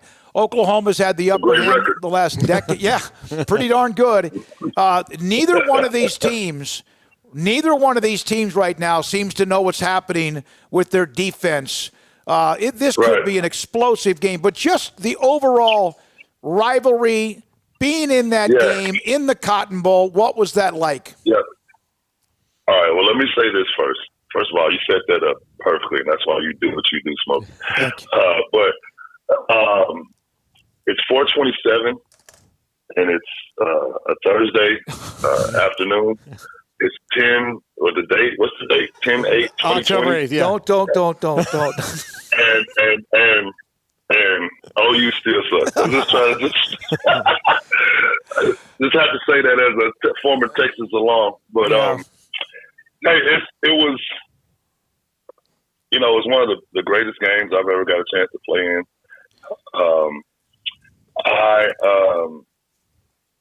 Like my first year in '97, it wasn't too great. It was my first time playing in that game. I had a whole bunch of veterans telling me, "Hey, man, you've never played in a game like this. It's going to be so fast-paced. It's going to be burnt orange on one side. It's going to be the other color on the other side. And you never played against athletes like this." And I kept telling them, I was like, "Listen, I played in Central Texas, man. I mean, Temple, Killeen Ellison, that ain't nothing to just sneeze at. These guys can play too." But the veterans would tell them, "Hey, man, you won't understand until you play it." And I got in the game. I dropped my first 2 passes, and I never got back in the game.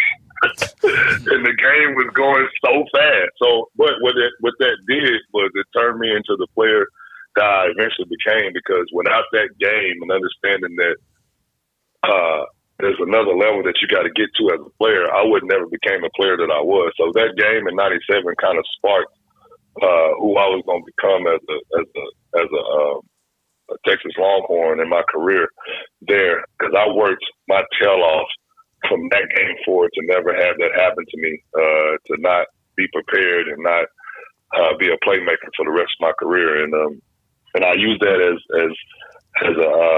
a story for my team as well, just to let them know that, you never understand the levity of a game until you get into a game, you gain an experience, and then you're able to, like I say, bare your naked soul and see who you are and work on the things that you need to work on to become great, or as great as you can become.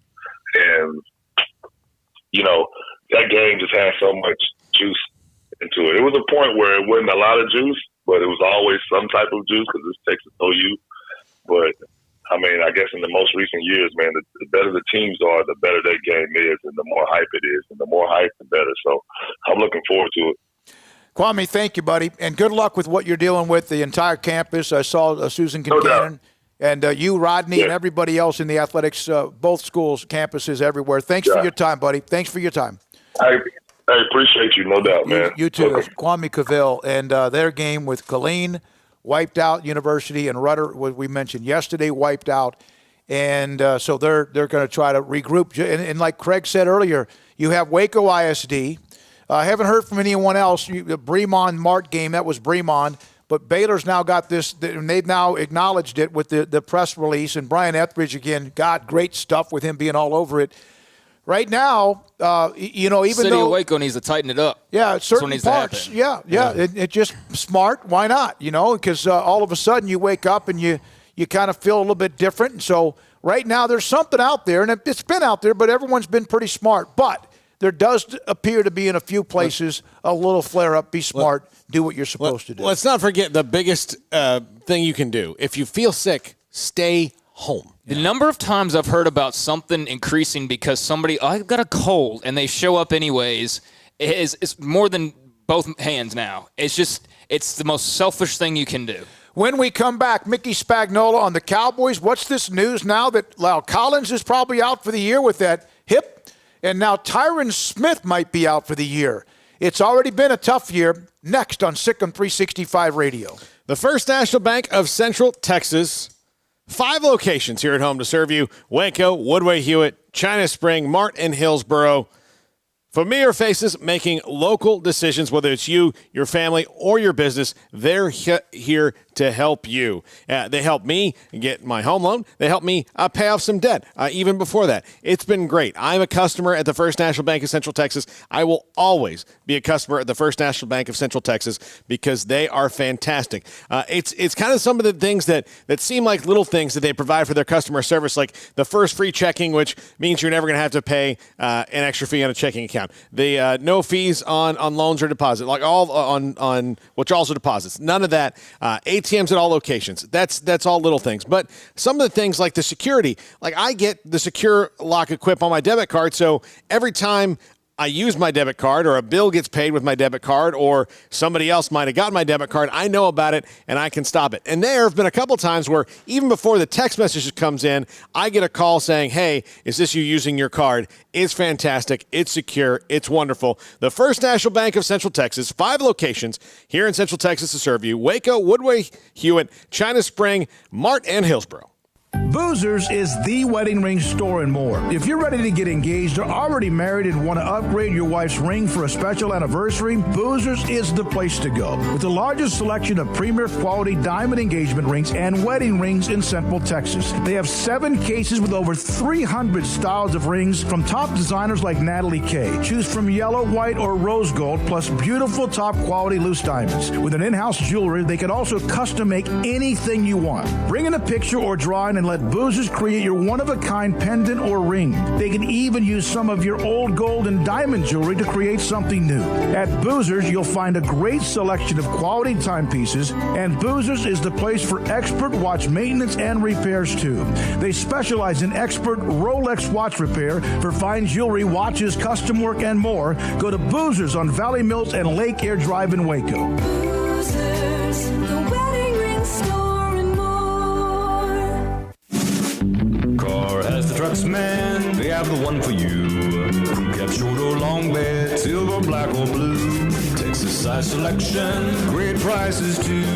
Richard Carr, he has the truck for you. Carr has the trucks, man. He has the truck you need. If you want the best truck, you want a GMC. Texas size selection, great prices too.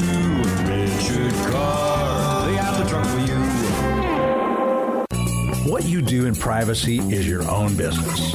What you do in public with your truck, well, that's our business at Pickup Outfitters. In your garage, it's okay for your truck to parade around in the nude with no accessories. Hey, this is still America. But when you bring your truck out in public, it's just common decency to put an outfit on your truck. And that's where we come in at Pickup Outfitters. Put a cover on that bed. Cover your rear end with a bumper and a hitch, for goodness sakes. There are women and children on the roads.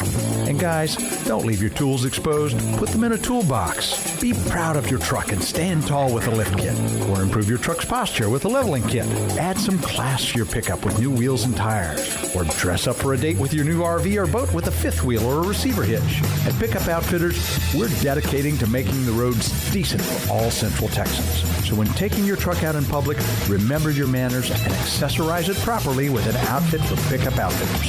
220 Lake Air Drive in Waco. One size fits all. That may be all right for an adjustable belt or cheap sunglasses, but when it comes to your financial needs, no one wants a one-size-fits-all strategy. Cam Heathcott, your Edward Jones financial advisor, knows that his most important goals are yours. That's why he takes the time to understand your needs, knowing you. That's how Edward Jones makes sense of investing. Cam Heathcott, covering Conroe and Houston, 936-756-7717 or cam.heathcott@edwardjones.com. Edward Jones, member SIPC. At Baylor University, students can shine in their own way.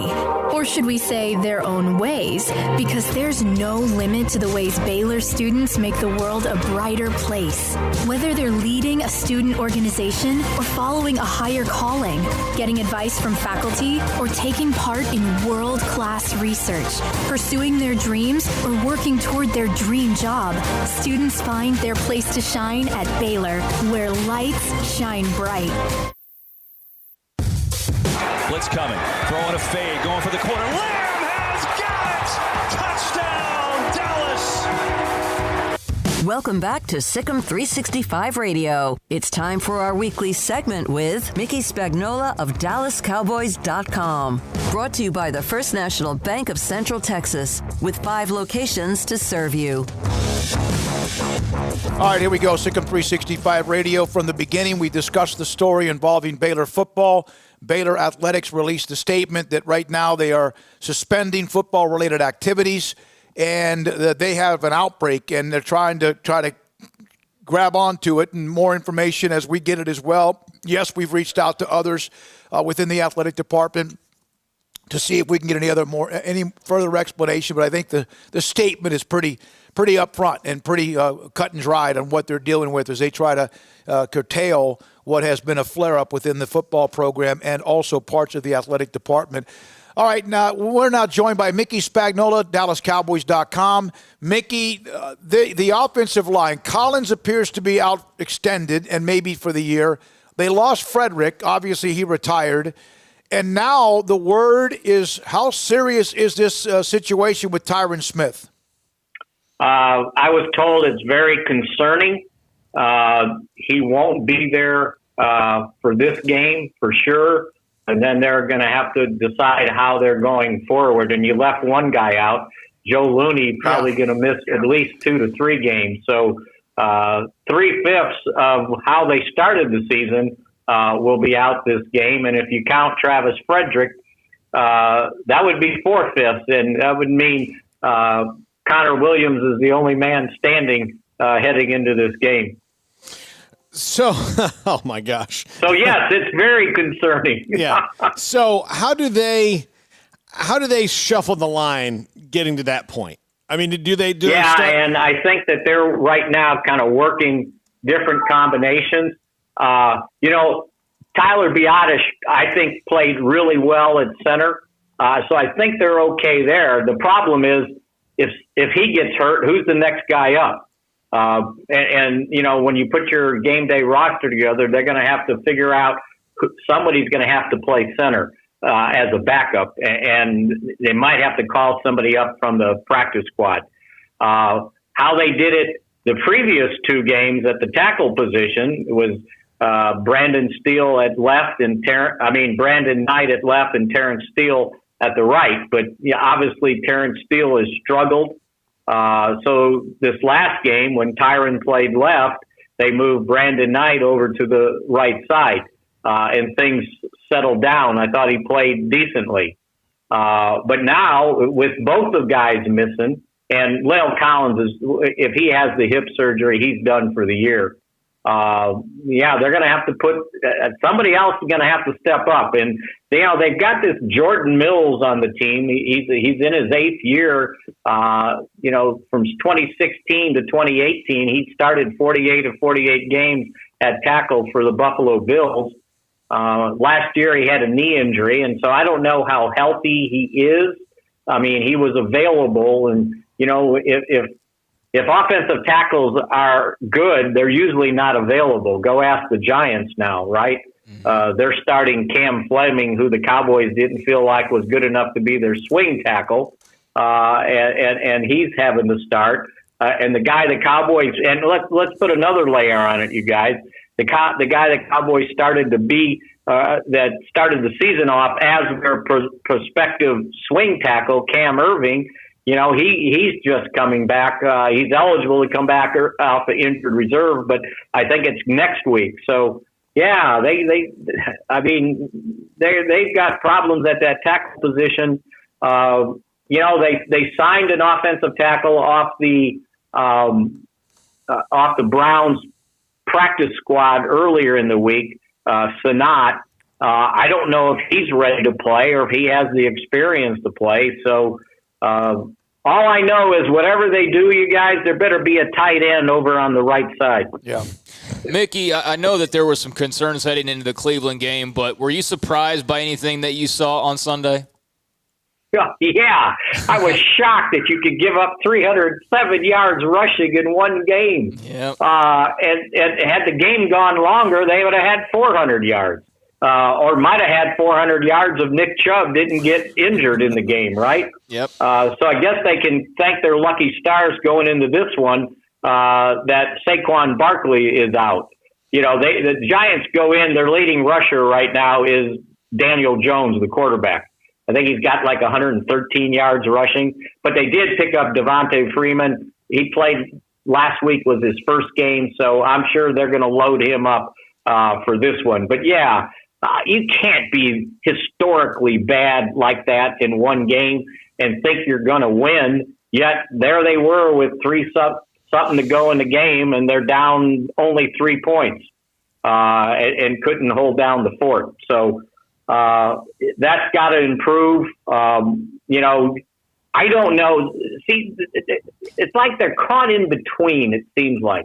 Number one, they hadn't played a team that wanted to run the ball. So they had been in their nickel off defense for 3 games, basically. I bet 80% of the time, if not more. So now you're going to play a team that's going to run the ball. Well, you really need to be in. If you're going to play a 4-3, you need a strong side linebacker. Well, they really don't have one that they trusted to play on the strong side. So what they tried to do is stand up one of their more mobile defensive ends. So they had a 4-man line and stood up Alden Smith, or they did Dorrance Armstrong. Well, that didn't work out so well because now somebody's got to cover the tight end, and their tight ends caught 9 passes for 71 yards and a touchdown. So then they tried playing a 3-4, but they really don't have 3-4 personnel. They don't have those big monster defensive ends to be a part of the 3, right, with a nose tackle. So they just got pushed around. And then I think guys started trying to do more instead of just holding gap in integrity. And we saw the rest of it. And, boy, that was just brutal to watch. Mickey, one more thing, and then I know we got to go, and you as well. But we've mentioned Collins and Tyron Smith and Frederick.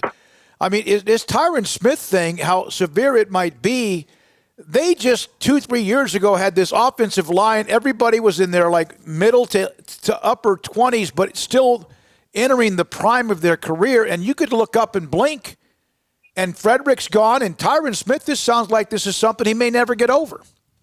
Yeah, and you're looking at, we're not just talking guys, right? We're talking Pro Bowlers. Yeah, like Ring of Honor type names, maybe. Yeah, and Lale Collins probably deserved to go to the Pro Bowl last year. So yeah, it's and then everybody's like, well, they got to quit turning the ball over. Well, somehow you got to figure out how to protect your quarterback with backups in there and backups to backups. And think about it this time. So you're going to struggle to find 2 starters. Well, who's the swing tackle? And who's the backup center? I don't know. And one of the decisions they may have to make is if they move Zach Martin out to tackle, is Connor McGovern a better guard than who you can put out there at tackle, right? Because then if you feel that way, then you move Zach out there. But if you don't, then you got to leave Zach at guard and just go with somebody at the tackle position. And while everybody's saying, well, the Cowboys sure licking their chops, right? 0-4 Giants coming to town. Well, looking at the questions being asked the Giants players, it's like with an offense that's struggling, that hasn't scored a touchdown in the last 2 games, which, by the way, that hasn't happened since 1998. They're asking their guys, well, are you guys licking your chops to get this offense going against a defense that's so bad? So something's got to give on Sunday. The Cowboys better hope it's not them and fall into a 1-4 hole. Thank you for your time, Mickey. Be careful. Thank you very much. Mickey Spagnola, he'll be covering that Cowboys and Giants game. Cowboys 1-3. Astros, at one point, were down 3-0 to Oakland. Then it was 5-3, then 5-4. They just scored a couple more. 7-4 as they try to close out Oakland at some point today. This whole series is just a home run derby. It's basically what it is. Well, one after another. It's just a home run derby. And I saw a thing on MLB Network today in that both teams are trying to score as many runs as they can. So they're kind of swinging for the fences. Goal? No, but I mean, they're trying to – nobody's playing small ball because later on you can't see because the shadows at that time of day, where they never play at this time of day in L.A. ever. They never do on the West Coast ever. Because it's on Saturday afternoons. Then why is every single one of these games on in the day? 2 hours, like even if it's in. So like if you think about a 1:00 Saturday game there, it's still they start 1:00 there. It's 11 a.m. So the shadows fall differently, so you can't see the ball. So they're telling the pitchers like, listen, just grip it and rip it. You can't see. So in the last couple of innings, they're not scoring runs because everybody's striking out. Yeah. And so that's why the batters are all I'm just going to swing for the fences. And well, the it's pitchers 7-4. They're headed to the top of the 6th. Houston wins, and they had the lead of about like this yesterday before they gave up runs in the 7th and 8th inning, and Oakland was able to survive and push the series into Game 4. When we come back, Jeff Hume, head football coach at Midway, they took one. I mean, they got hammered by Westlake. Losing to Westlake, not a surprise. Getting hammered 56-0 was a little bit eye-opening. How Jeff Hume and Midway respond to that.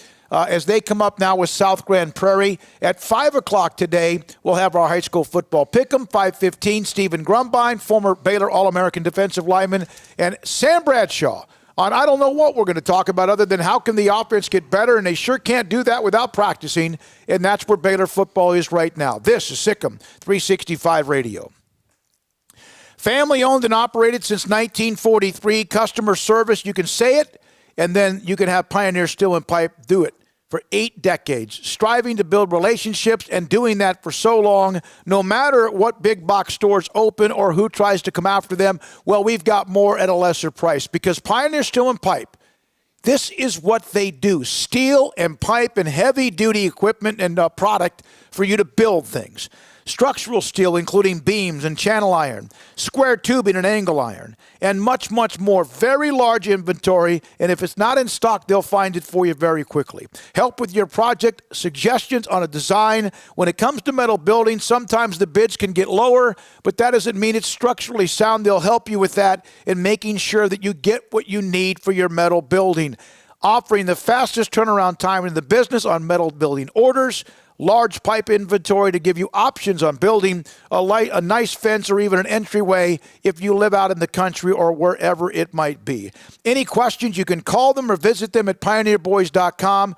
Nearly 80 years in business through all the ups and downs, no matter what the economy is doing, and they're getting bigger, better, faster, stronger. Believe me, about to have some great announcements with them as well. Pioneer Steel and Pipe, the Pioneer Boys, pioneerboys.com. Let Camille Johnson Realtors guide you seamlessly through the process of buying your dream home or selling your current one. Commercial, farm and ranch, or residential, Camille Johnson Realtors can smoothly and successfully lead you through any transaction. With a team of 28 experienced agents who are excited about serving you, Camille Johnson Realtors services the entire greater Waco area. If you're in the market to buy or sell, contact Camille Johnson Realtors, 104 Midway Center in Woodway, or find them online at www.camillejohnson.com. Camille Johnson Realtors, elegant, charming, warm. Welcome home.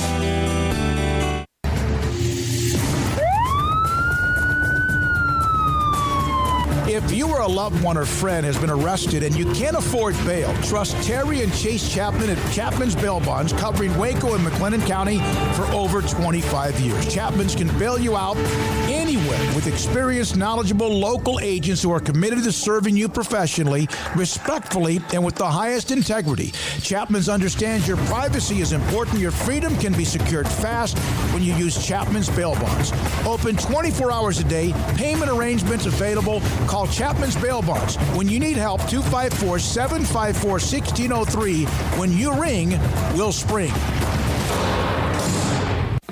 Born in Waco, Brotherwell Brewing exists to serve the Central Texas community with locally crafted beer of the highest quality. They want to bring Central Texas closer to the brewing experience so everyone can enjoy well-made beer as much as they do. For 2.5 years, they've been bringing high-quality beer to Central Texas at their location on Bridge Street in East Waco. And this football season, you need to stop by on game day for curbside pickup or stop by their tent next to Sikkim 365 at Brazos Parking for your pregame refreshment. Brotherwell Brewing believes in community and bringing people together to enjoy products made in their community. So for your game day, whether it's a tailgate or at home, stop by Brotherwell Brewing for high-quality craft beer made right here in Central Texas, 400 East Bridge Street, and check them out online at brotherwell.com.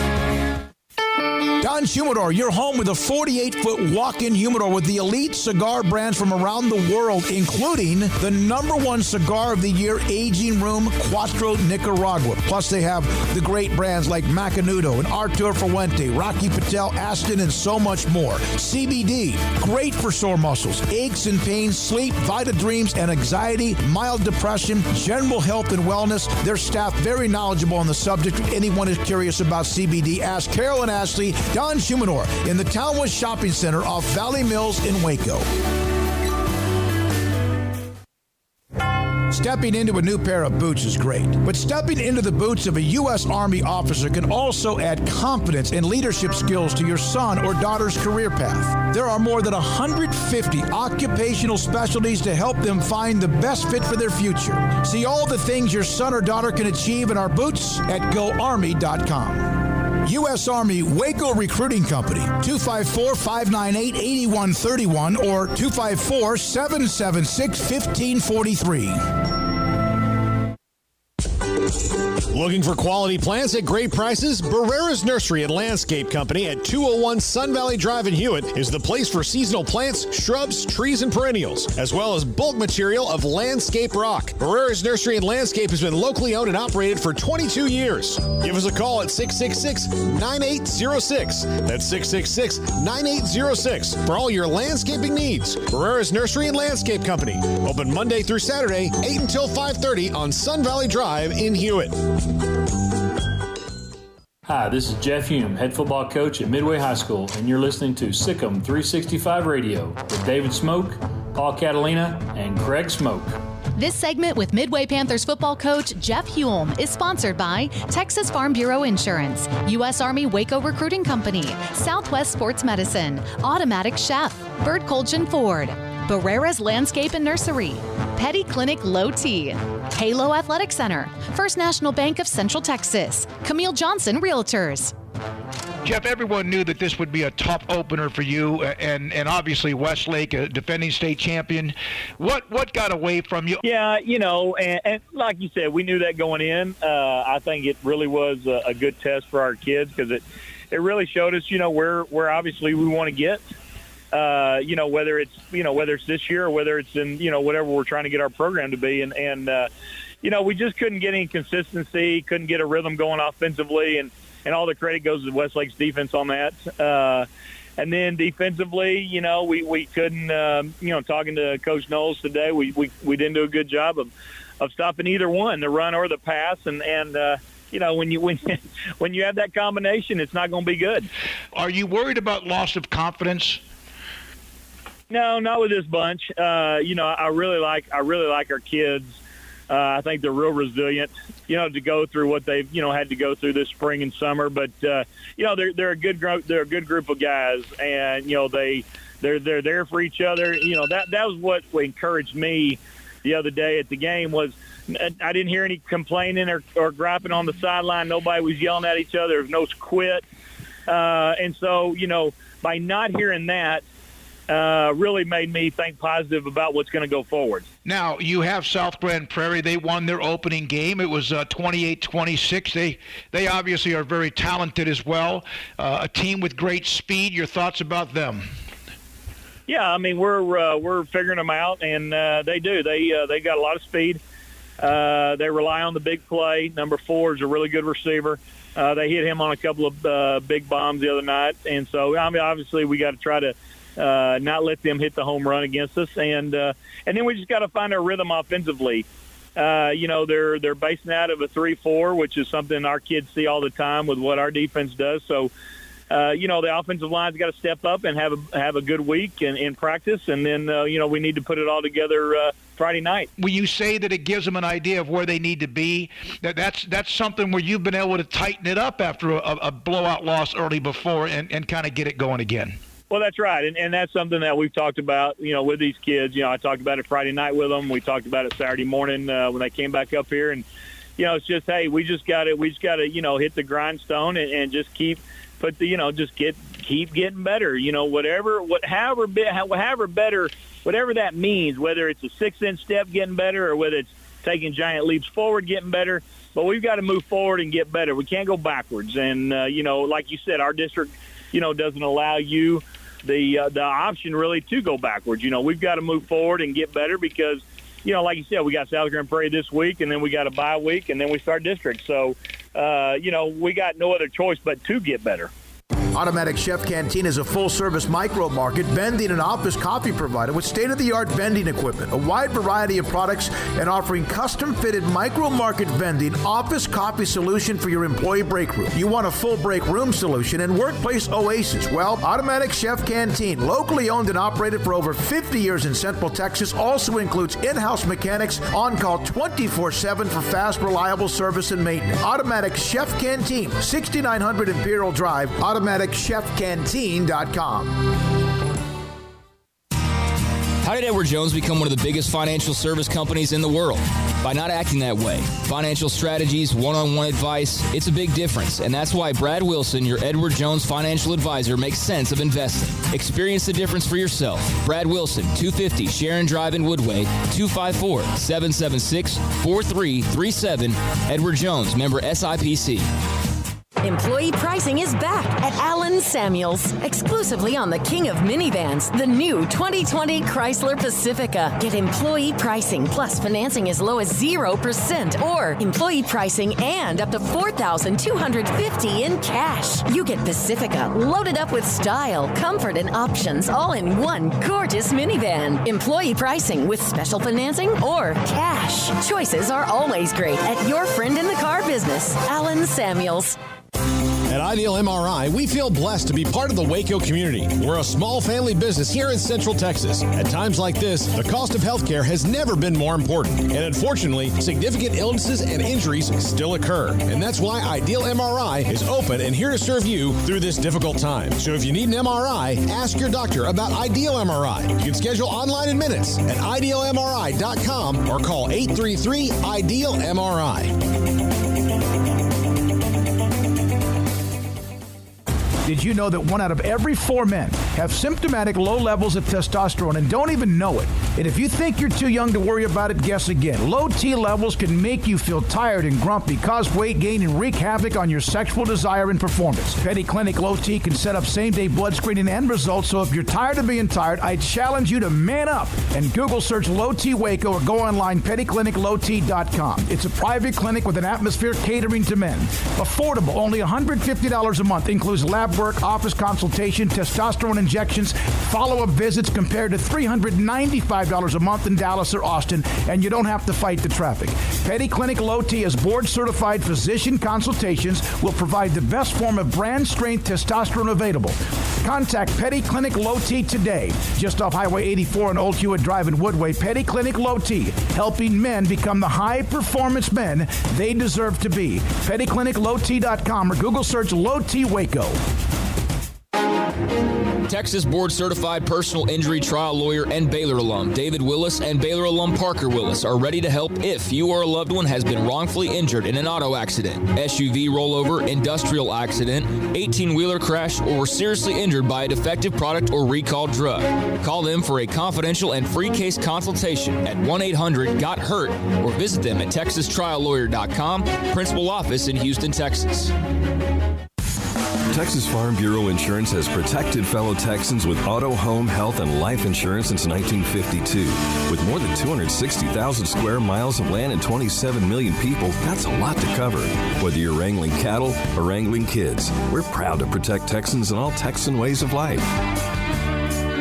Stop by and see our agents at one of our 3 McLennan County locations. Coverage and discounts are subject to qualifications and policy terms and may vary by situation.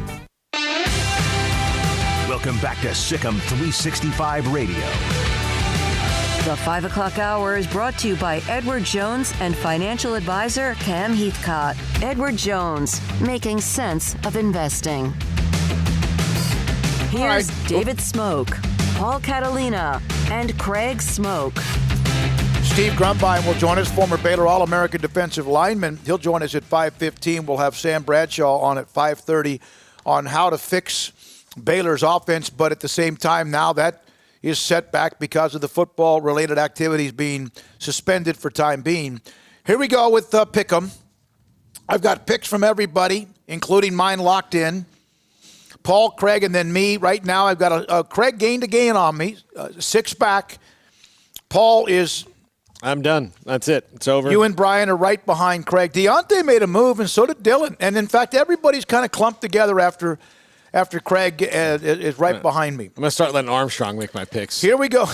What is that? Is that like... No, I'm just... He'd be better than me. Here we go. Cedar Hill at Allen. Oh, God. Why do I have to go first? I'll go 6-8 Allen. I'll take Allen. All right, Craig? Man, I'm going to go Allen. So will I. Killeen High, Waco High, it doesn't matter. Scratch that one off. There's a couple of those. South Grand Prairie at Midway. Midway. I'm going to take them. I golly, that South Grand Prairie can get it up and down now. They got some dudes. I'll take Midway, although, I mean, I'm a little worried. All right, Duncanville and IMG Academy. I'm going to take Duncanville. Paul? I'll take Duncanville. I'm going to take Duncanville as well. I wonder with IMG, like, they even played. They played anybody this year? Yeah. I mean, just wondering. They're typically a team that travels across the country. So you talk about disruptions to your schedule. I bet IMG's had to scramble quite a bit. Yeah, they have. All right, Belton at Midland Lee. This is you, Paul. Midland Lee. All right. Craig? I will go with Midland Lee. I will too. Everybody across the board except Dylan did go with Belton. All right, this is a great game. Arlington Lamar at Temple. Is it Lamar or Martin? Excuse me. Arlington Martin at Temple. Man, Temple has played really well up to this point, and they seem like they've got something good cooking, so I'm going to go with Temple. I'll take Temple at home. That home cooking they get, and I mean that in a positive way. Midway always found a way to unlock that, but Martin's good now. No, yeah. I think Temple's defense, though, is pretty salty. Yeah, I love their quarterback, too. I think Temple's going to win. I think they're in for a pretty good run. All right, now this game is Nacogdoches against Rudder. Both teams have had struggles over the past. Rudder was going to play University. That's canceled. Nacogdoches is going to play John Tyler. That's canceled. So Rudder and Nacogdoches play. And I'll tell you I'll go ahead and take this. This is my game anyway. I'll take Rudder. They had a couple of kids, offense and quarterback and wide receiver went off. I'll take Rudder. Paul? I'll take Rudder. Well, with all due respect to my hometown, not really my hometown, my birthplace. That's your birthplace. My birthplace of Nacogdoches, the oldest town in Texas, mind you, home of Craig Smoke and Clint Dempsey. I will still go with Rudder. I love that. Now, one day they're going to have you both back at the same time. Yeah, I don't know if my statue will go up first. But key to the city just thing. Don't make it as big as Sam Houston. They just give it 2 keys to the city. That's the scariest damn thing ever. First of all, he's not a very attractive person. Sam Houston. Coming out of the woods in Huntsville, on 45. Oh, yeah, the statue. Yeah. That's just... Yeah, why is it coming out of the woods? I don't know. It's really because weird. That's who he was. If it was Stephen F. Austin... it wouldn't look that way. It would be so much more gentlemanly. Yeah. All right, La Vega at Stephenville. Paul. La Vega. Craig. I'm going to go with La Vega. La Vega. All right, Craig. This is one we had to add because it was another game canceled. I forgot which one it was. South Lake Carroll at Rockwall. I'll go Carroll. I will too. SLC. Yep. All right. Salado at Conley. I am going to upset I'm going to upset the Cavalry here. I think we all are. Mm-hmm. I think that Shane Anderson, he's not given me money to do this, to maybe fire up the folks, the cadets. I'm telling you right now, because of what we have seen with our eyeballs, right, all 6 of them, we have seen a team in Conley that at times could be 5-0. Yeah. And at times you just want to what are you doing? Mm-hmm. They seem to wake up when the district begins, but I have to look at the stats and what I think Salado right now is playing better. I'm going to probably regret this. We may not get out of the press box. I'm taking Salado. We don't have to be homers. I'm just telling you, because normally the Conley, we're 1-4 against Salado in the history of the series. It's only about 5 years old anyway. Yeah, I'm going to go with Salado too. I think this is a slobber knocker, but I think Salado's just been playing a little bit better. Yep, I'm going to go with Salado. All right, West at Whitney. Paul. West. Craig. West. Me too. Craig, Malakoff at Groesbeck. Malakoff. Troy at McGregor, and I'm taking the Zach Robotics. Paul? Yeah, Troy. This could be. It could, but look, they beat. You didn't give McGregor much love on that. I didn't know. I'm just telling you. I thought Lorena was probably one of the class teams of the district. They might Troy still be, and Troy beat him. I'm going to go with Troy. It's a great district. Craig? I'll go with Troy. All right. Academy at Yo. This is Paul. I'll take Cameron Yo to bounce back. Craig? I'm going to take Yo as well. I'm going to take Academy until Yo 45-9. I'm not sure what's going on with their defense. And Academy proved last week that they could win a shootout. That's not a good matchup with the speed of Yo, but we'll see. Franklin at home against Rogers, and Craig, your turn. I'll take Franklin. Me too. Paul? Franklin. Crawford at Hamilton. Hamilton's put up a lot of points, but I'll take Crawford. Paul? I'll take Crawford. Pirates. Italy at Kearns. This is, Paul, your turn. Italy. Italy. Leon at Normandy is a coin flip. Craig. I'll go Normandy. I'll take Normandy. I will too. Bremond at Mart has been scratched. Boy, I would have taken Mart, even though that's a competitive game, but Mart most likely just had too much. And then Dallas Covenant against Riker. I'll take Riker. All right. Craig? I'll take Riker, yeah. I'll take Covenant. Just to have a couple of games. It's been otherwise we were pretty much chalk, right? Yeah. All right. When we come back, Steve Grumbine, All-American at Baylor. He now lives in Missouri. He's been in the insurance business for quite some time. He gave it a go in the NFL. Didn't work out. His reminiscing and thoughts about Baylor. That's next on Sikkim 365 Radio. Richard Carr, Buick GMC Cadillac, the kickoff savings event going on now. And there are a lot of great deals to take advantage of with Richard Carr, as always. And as always with them, I mean, customer service is the first priority. They offer to take the test drive to your home if you don't feel comfortable coming to the dealership. But if you do, in fact, feel comfortable going to the dealership, well, you can rest assured that all employees are washing their hands. They're being very cautious about the safety. So either way, you can take advantage of this kickoff savings event. And what that kickoff savings event means is that all 2020 vehicles on their lot are priced to move now. You can get a smooth, quiet ride in a first-class interior matched with power and durability. Get it all. The GMC Sierra is the best truck on the road, and during Richard Carr's kickoff savings event, qualified buyers will score $9,000 off a 2020 GMC Sierra at Richard Carr. Maybe you're ready to step up to the ultimate luxury and style of a Cadillac. Let Richard Carr bring the Cadillac experience to you with an XT4, XT5, or the full-size 7-passenger Cadillac XT6.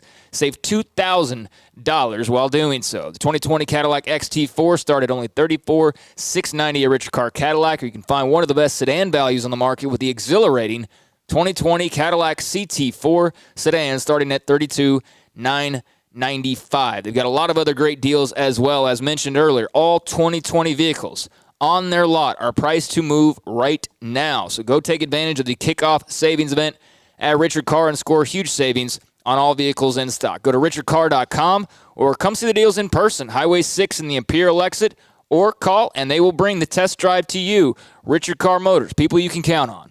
With so many companies and policies out there, it gets so confusing shopping for insurance, and I never know if I'm getting the policy that's right for me. Luckily, I met the team at the Niche Group Insurance Agency. With the Niche Group, you can go to one company and get access to coverage options from many insurance carriers, and you get to speak to a real person about your specific coverage needs. With the Niche Group, I know I'm getting the right coverage at the right price. If you need insurance, talk to the experts at the Niche Group at 1-800-258-8302.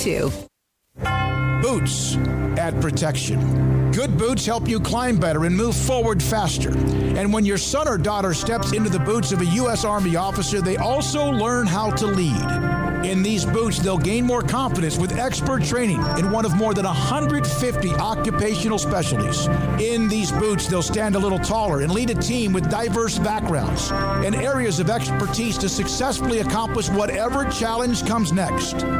In these boots, they'll earn respect with valuable experience from day one that will give them solid footing for success into the future. Highly qualified candidates who earn a spot on our team can receive comprehensive health care coverage, college tuition assistance, and a bonus of up to $40,000. See all the things your son or daughter can achieve in our boots at GoArmy.com.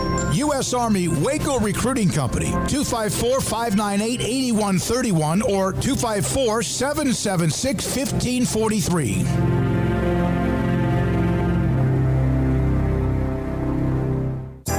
Riverbend Liquor and Wine has their easy-to-access drive-thru open and convenient and clean in-store location on the corner of Lakeshore Drive and North 19th Street in Waco. Riverbend Liquor has the best and most extensive variety of craft beer selections in Waco and Balcones whiskey, including single malt, pot still, baby blue, rye, brimstone, and the all-new lineage in stock. Riverbend Liquor and Wine, family-owned and operated, and a hidden gem in Waco on Lakeshore Drive and 19th Street. And find out more on Facebook and Instagram.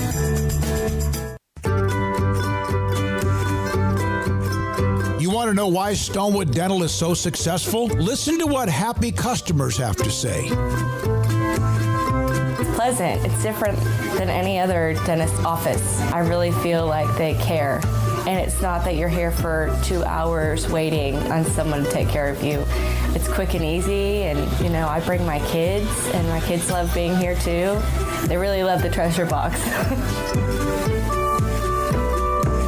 Staff is really nice and accommodating, real friendly.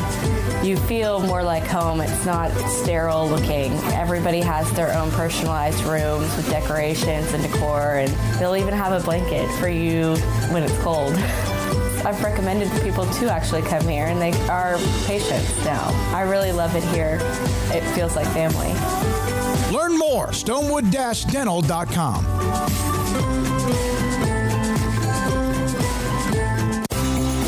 Ideal MRI is a small family business right here in Central Texas.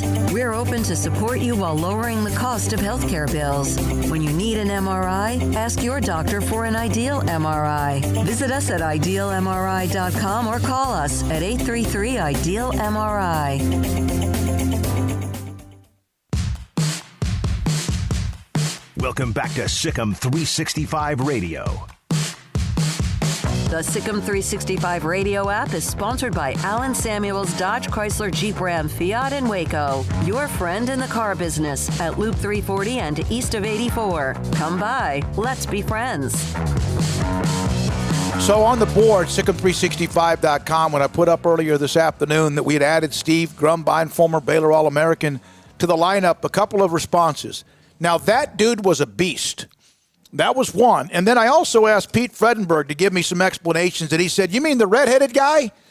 Steve Grumberg, the former All-American defensive lineman from Baylor, honored back in 2016 by the B Association, joins us on Sikkim 365 Radio. How did Pete Fredenberg, what did he say to you? Do you have a nickname for you, Steve? Well, my nickname coming out of high school was the Beast, which is kind of funny you said that. And it was just, whatever thing he could call you outside of knucklehead or whatever else kind of names he'd come for you. I never really coined me a big nickname, but Beast was kind of the one that kind of got stuck to me, that seemed to be the longest. One of the things that I noticed about when you played there, Thomas Everett, Ron Francis, obviously you were on that team. And you guys had some success as well. Those are three dudes along with everybody else. Those are some alpha dogs. Well, you forgot Ray Crockett, yeah, and Robert Blackman, yep, and Ray Berry. I mean, there was about 4 or 5 other of those guys that also went to the big show too. So I know we were ranked in the top 2 or 3 for 2 years behind Nebraska and Oklahoma. So yeah, it was a good time to play football then. What's your favorite Grant Taft story about the time you were there? All right, so my freshman year, redshirt year, I came in, and Coach Taft, his reputation was already out there about being a Christian man, and I didn't grow up going to church at all, and so we played North Texas State the first game of that season, and I think we took the ball the first series, and I think about the second play from scrimmage, we fumbled the ball on our own, inside the 20-yard line. And Coach Taft yelled out the word SHIT, and you thought E.F. Hutton was there. The whole sideline froze. And I'm sitting there kind of looking, going, what's the big deal? He said SHIT, and to find out that Coach Taft didn't cuss very much. And so, the game went on. We had a close game with North Texas. I think we pulled it out by 8 or 9 points. And after the game was over, we'd always get together in the team room.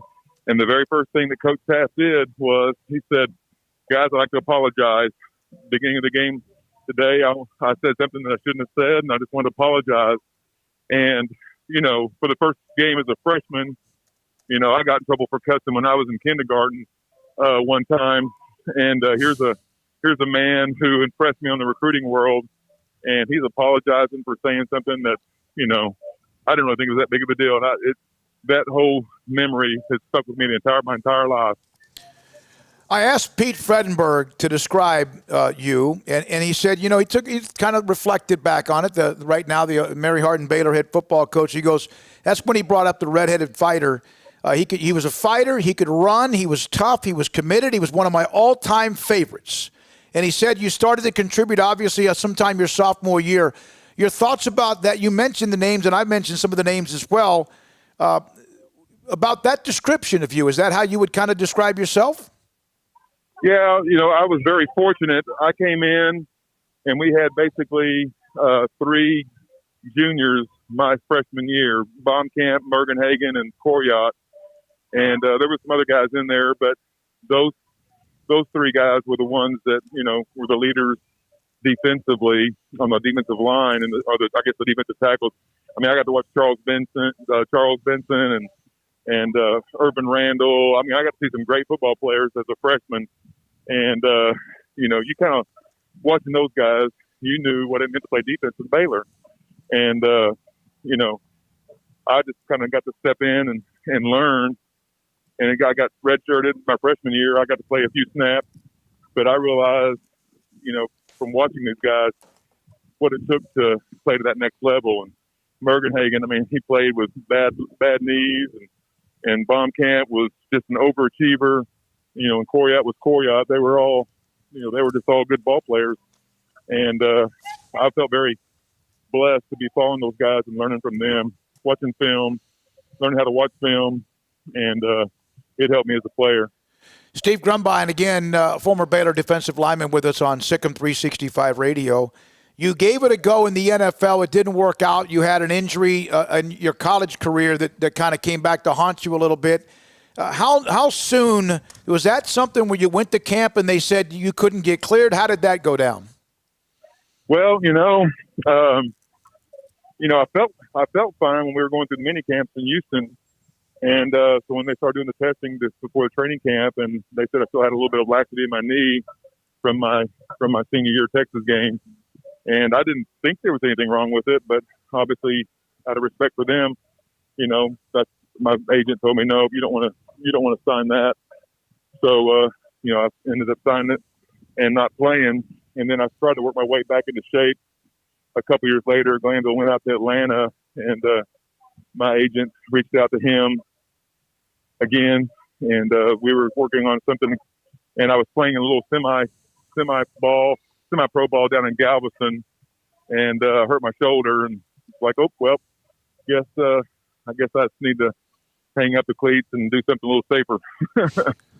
And you started to do that as well. You're now in the insurance business. You've been there now and have been in insurance and sales now for almost 2 decades. Any comparisons to the competitiveness of that, of what you competed with as a football player? Well, being in the sales world, and I don't mean to correct you, but I was in insurance for about 11 years. And okay. I've been under sales. No problem. It's still competition. Competition with yourself, competition with other salespeople, other companies you compete against. And, again, it's a discipline that you follow. And, I remember getting up, 6, 7 o'clock in the morning for 2 days down in Waco, and, coaches frying eggs on the field, getting ready to play Wyoming in 85, and some of the things you have to do as an athlete to get ready for each day. And there's some days you don't want to do it, but you know that the benefit of it in the long run is worth it.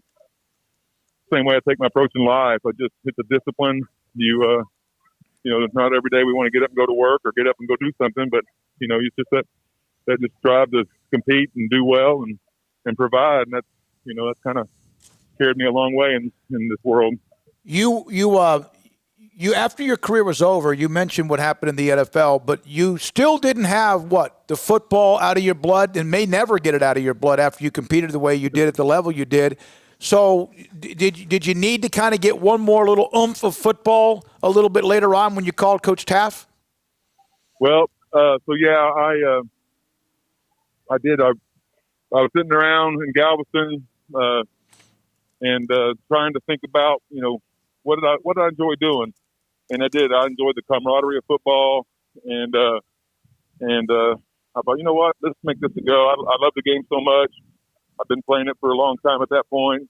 So I reached out to Coach Tapp and said, hey, been sitting around and got my degree in business, but I wouldn't mind, putting on the whistle and the hat and seeing it from the other side. And he said, Steve, you're welcome here. Come on up. So I came up in the summer of 90, got registered for my master's degree and started coaching. I was on the strength staff for a semester until the opportunity came up for, coaching football. And oddly enough, I got to work with Scott Smith in the secondary, which here you got a defensive tackle that probably couldn't backpedal to save his life.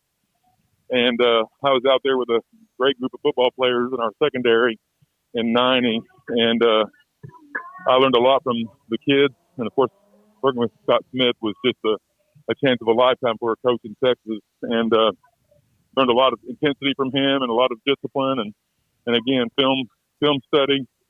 And, it paid off for the 10 years that I coached up here. You also, as a defensive lineman, what were your thoughts last year about Baylor's defensive line with Lockhart, Lynch, and Bravion Roy and how they dominated people? It was fun to watch them. Those guys, great feet, great hands. It's just amazing how big these guys are and how well they move at those sizes. I mean, back when I played, we were all around the 270, 280 range, maybe a little lighter. And some of those guys, made me feel like a midget, just seeing them up there. And I've never been considered a midget. And I was just impressed. Roy, just watching his hands and feet. Lynch, just relentless, nonstop. He could have played in any era. Those two guys were just a lot of fun to watch. And I'm glad I got to go down there and see them a couple games because they were very good and fun to watch. Do you get a chance to watch Baylor? I mean, is that something that's a go-to to you if it's on in your area? Now you can watch many games because of the way cable is or whatever.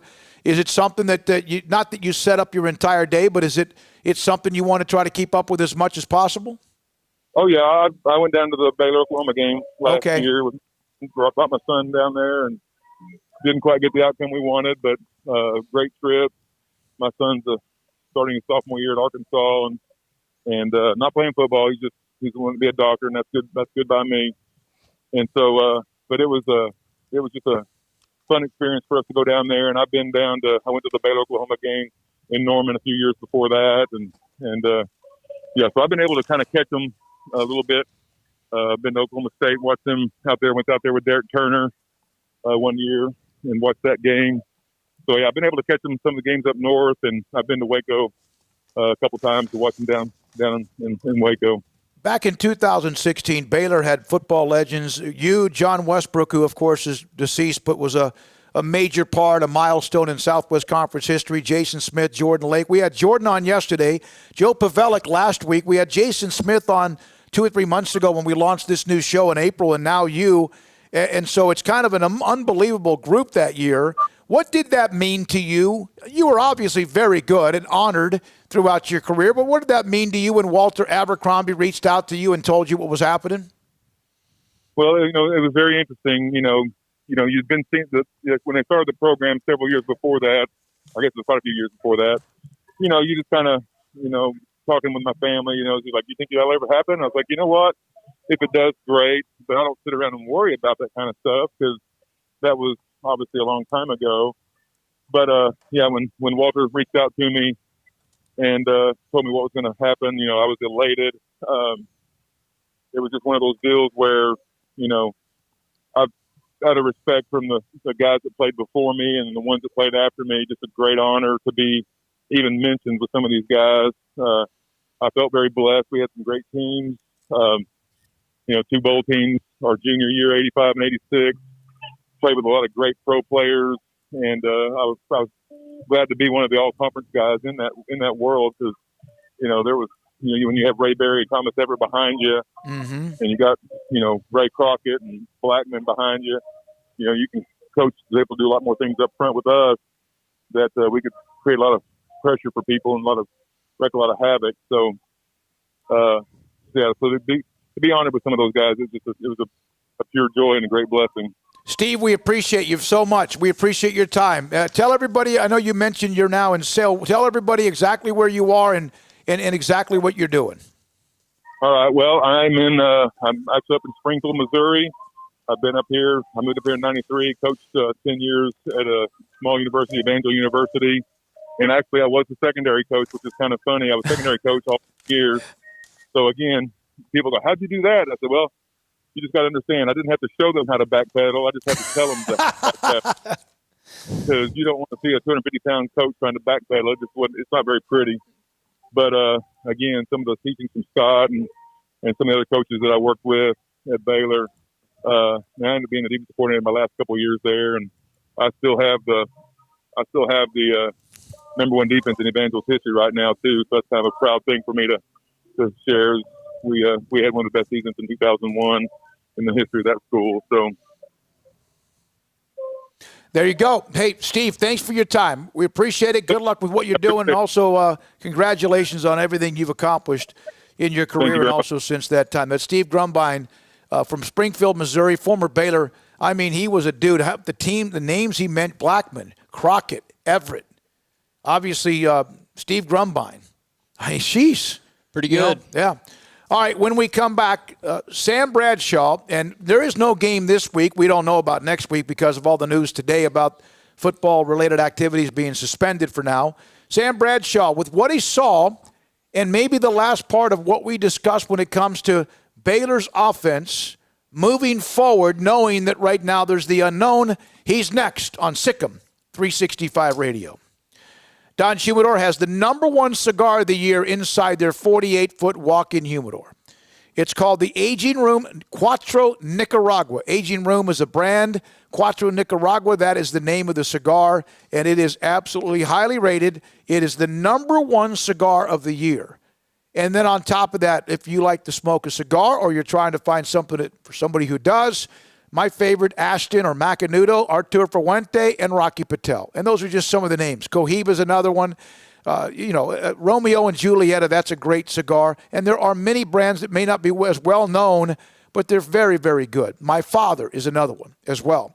And then on top of that, they have CBD products, including 100% U.S.-grown, full-spectrum and broad-spectrum CBD, and also that helps with sore muscles, aches and pains, etc. And then there's Vita Dreams. If you're one that tosses and turns, or maybe sometimes, what do they call that when you have that nervousness in your feet or your legs and you can't quite get settled?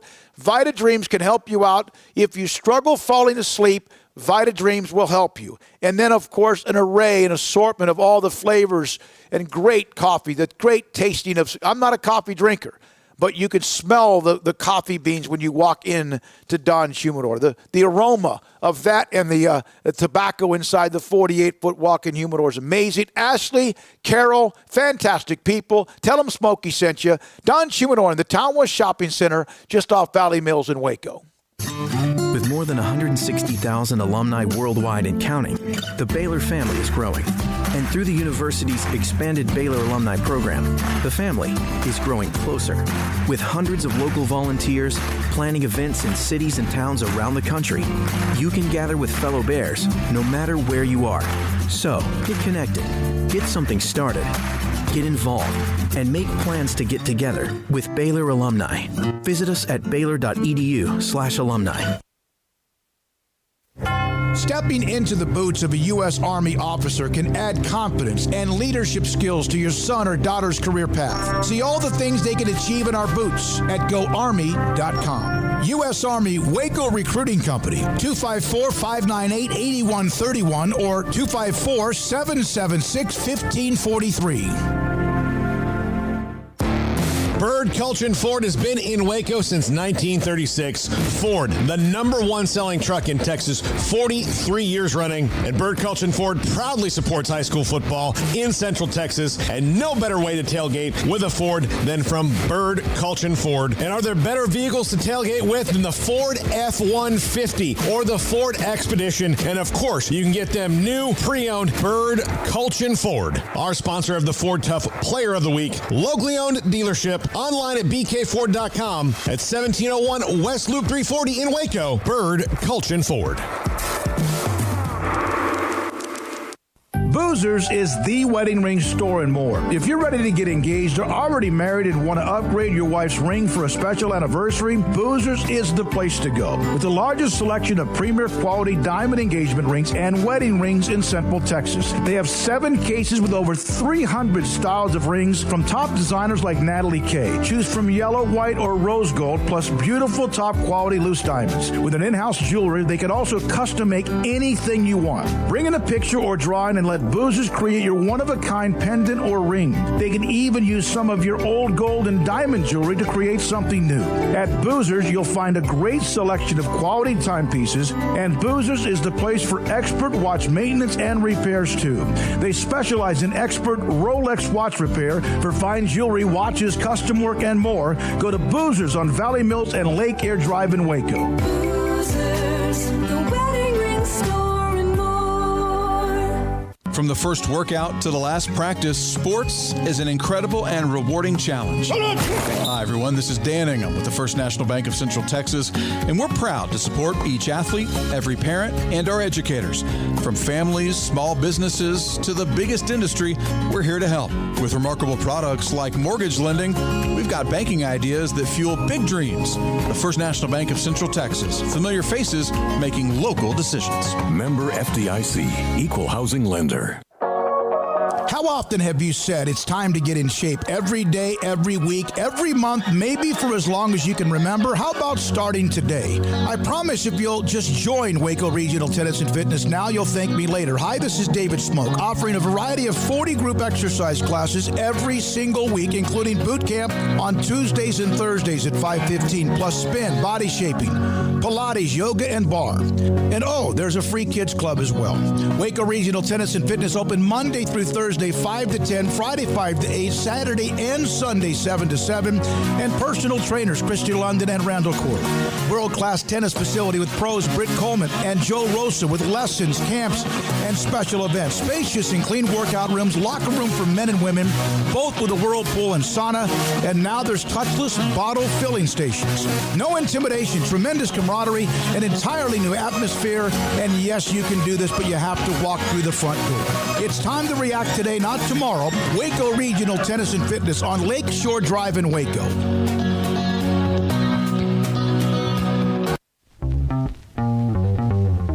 Welcome back to Sikkim 365 Radio. It's time for our weekly segment with Sam Bradshaw of Sikkim365.com. We will hear from Sam in a moment, but Mack Rhodes, Director of Athletics at Baylor University, helpful enough to jump in on a day that's been very difficult, just for a couple of 3 minutes. Mack, thanks for your time. Obviously, very difficult news. Do you know yet whether or not this had anything to do with the road trip, or were you cleared after that trip and this is something that flared up this week?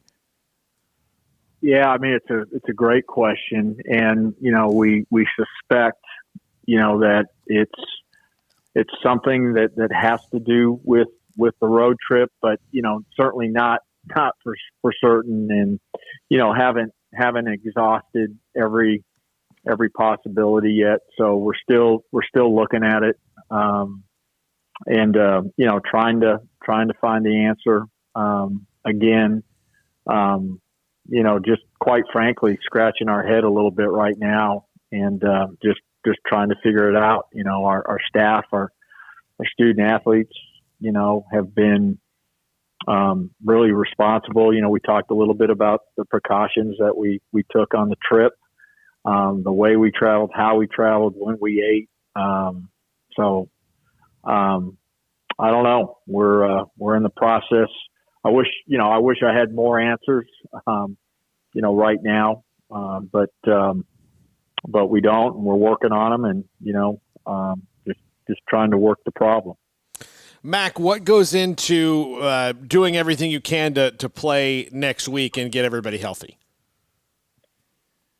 Yeah, right now we're okay from a position group. I think what we worry about is, we'll test again tomorrow and see, what those results indicate, and then you'll test again on Sunday and see, and see, what those results indicate. So those are the two hurdles that we think that we still have to, go through again from the Big 12, cancellation criteria. Today we're in good shape, and we're focused on playing on the 17th against Oklahoma State. That's where we are. That's where we are today. Mac, when did this kind of hit? When did you guys first get a sense that there might be an issue, or was this all just sort of out of once and out of nowhere? Yeah, I can't remember the exact time today, but it's when Kenny Boyd walked into my office and gave me a sheet of paper and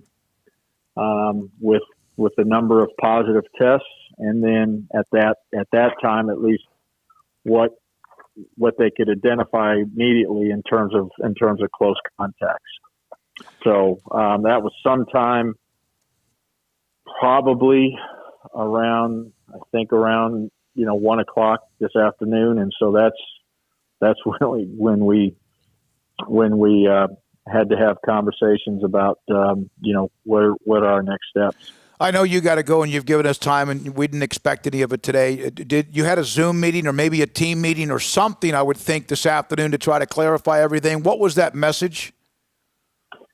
Yeah, so we met with the team at 2:30, and again, Coach did, and just really talked to them about, hey, because of the upticks and the positives and the close contacts, that the rest of the week we're gonna shut down, and we weren't planning to practice, but certainly weightlifting, that we're going to cancel those, and right now we're in decent shape to play, but that we have some testing still to get through for the rest of the week, and everybody needs to be available to do that. So that was really the message in general.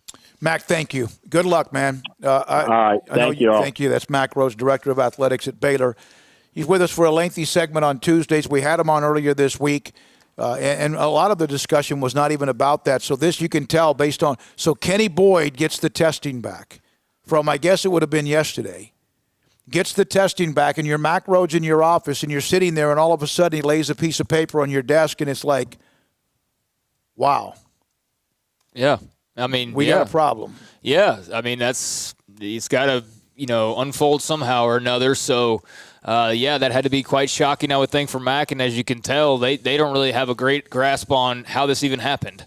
Like, they don't have – I mean, they think it might be the road trip, but not really sure about that. And, the timing of it, we don't know all those details. So, I mean, it quite frankly could be still anything. And that's the most important thing right now is not playing Oklahoma State next week. It's figuring out what the heck happened. Yeah, where was not – because if you feel like your team's doing the right things and being responsible, I wanted to ask him another follow-up question, but again, he gave us 3 minutes more than he said he would, or we thought we would get. That I have somebody, a national writer, that's telling me that when they got back from the trip to West Virginia on Sunday, the test that they had back on Sunday did not show anything. So this could be, they test on Sunday, Wednesday, Friday. So this would have been something that still could have popped up from that trip. He mentioned they think it's part of the trip, but they don't really know. They really don't, in fact, know, and that remains to be seen. We'll see. Man, I'll tell you what, you hope tomorrow morning that testing that comes out about noon or so, that there's some sort of a turn toward the positive, like a hurricane moving offshore, and or on what happens on Sunday. But they're okay for now based on who tested, that they would still be able to have a chance to play the game position-wise against Oklahoma State. Yeah. Sam Bradshaw, S11. He breaks it all down and also looks to what may be going right or wrong with Baylor football after the loss to West Virginia. Sam, one of the things about this week being an off week was they had a chance, we thought, to get a lot of practices in. Dave Aranda even said yesterday that they had one of their best practices. I guess it was either on Tuesday or Wednesday. How much of your opinion, other than the obvious now, the setback of having to shut things down or suspend things at least for the next couple of 3 or 4 days? Thanks for having me on. And honestly, it's going to be an interesting deal just with the practice time. The offensive line, the starting defensive line has basically missed the majority of the season so far. One of these days, we're going to actually see all these guys together. But they need all the reps they can get, and this obviously throws a huge wrench into that. Sam, based on last week and what you watched offensively, the offensive line was the biggest problem, and they did some things that were surprising. I was kind of curious, do you think Jake Burton fits better at guard than he does at tackle, given his skill set, or because you've only seen him really play one game? Yeah, that one game wasn't very good, but he was also up against some of the better interior linemen he's going to face all year. So, and then based on the limited practice time he had beforehand, I don't know if that's necessarily a fair comparison.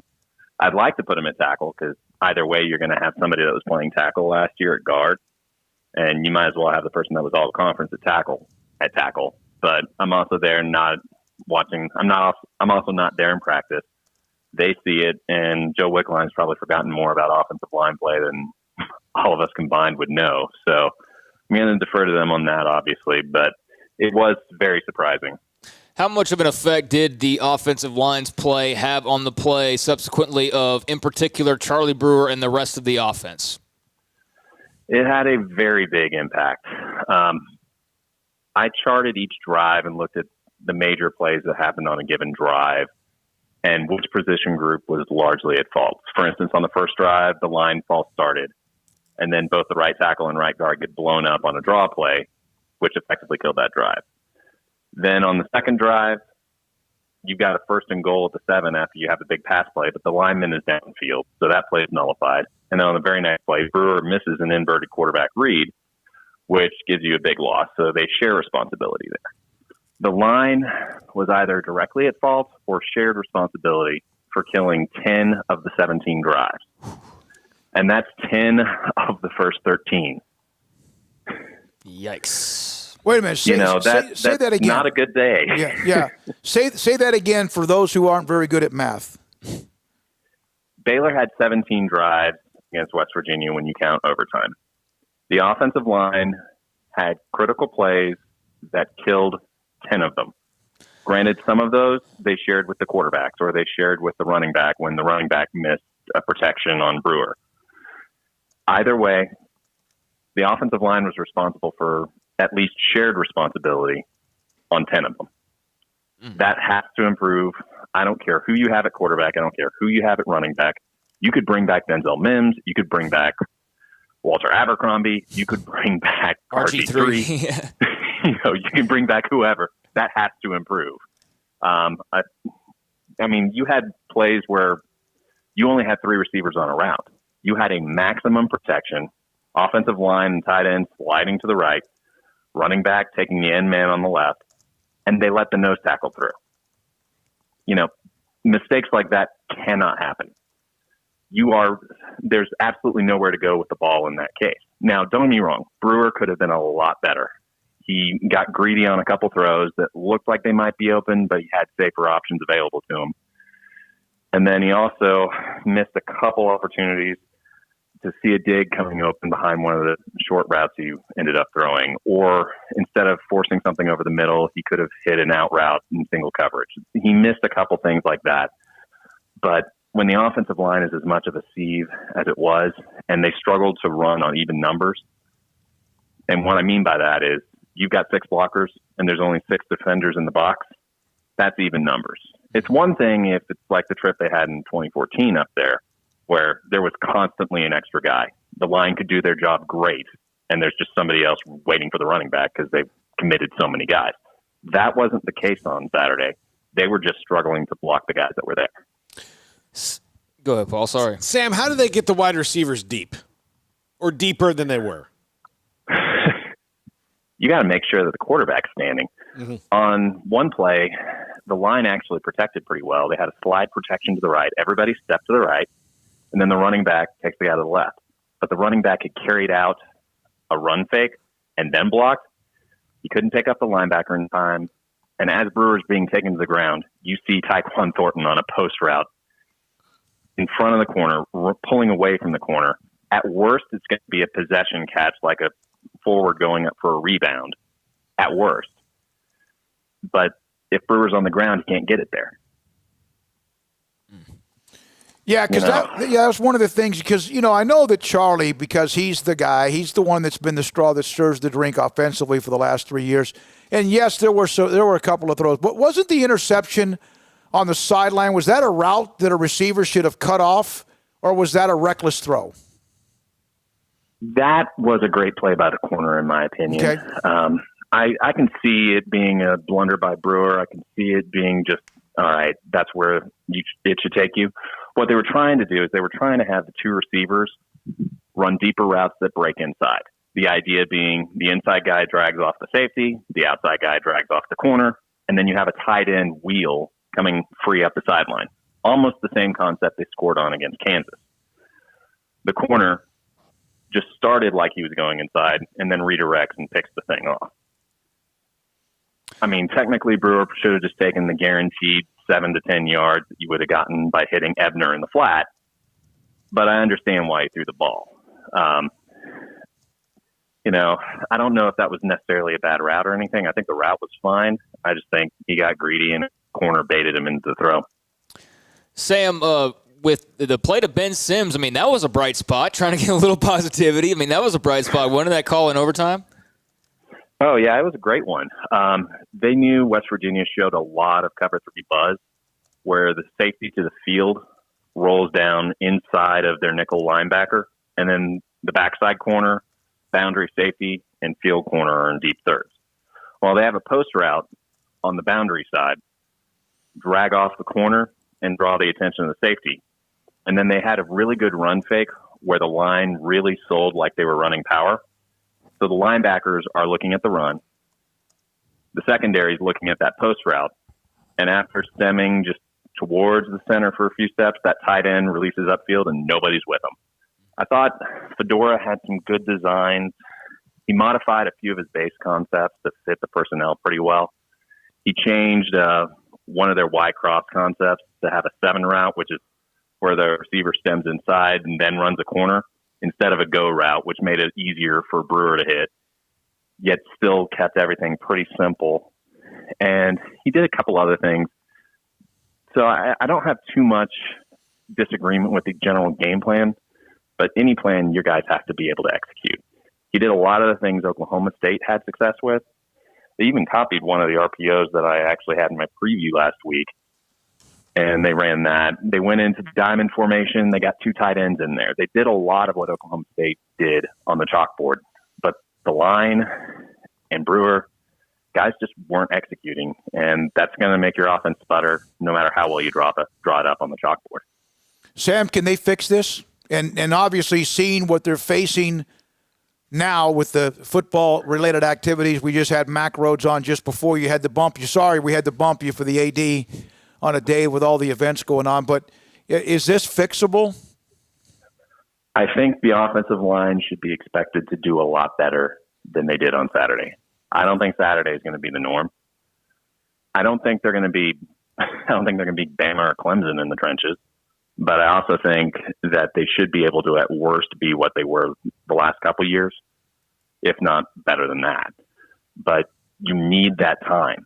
You have to be able to handle so much of the stuff that just comes with live reps. I mean, look at Navy against BYU back on Labor Day weekend. Mm-hmm. Navy is a team that on basic zone runs, they hit those run fits every year. They make you beat them. They make you do more complicated things than that. But that game, they look like they'd never done it. And I don't think that's indicative of them, and I don't think Saturday in Morgantown is indicative of what this line eventually will be. Now, it obviously depends on when they can actually get the practice reps they need. Yeah, it was, and as I mentioned, there was a lot of finger pointing, and some of it very much earned. Was it Charlie having a bad day with a Bohannon or Zeno? And I'm going down with the Charlie Brewer aircraft carrier. And I know he wasn't as mobile as he normally would be because he looked like he was a little bit hobbled. But would, in your opinion, maybe a drive or two just to let him decompress or take a deep breath, would that have made a difference or not? Would it have made a difference? You wanted to say something? No, finish your question. Would it make a difference or not, Sam? I'm not sure. everybody's very high on Zeno because of the two big plays against OU. Right. And they should be. Those were outstanding plays.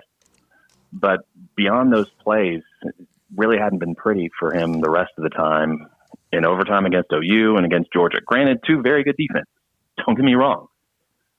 But you're really talking about unproven options behind them. Both Bohannon and Zeno have all the potential in the world, and I like the long-term projection for them.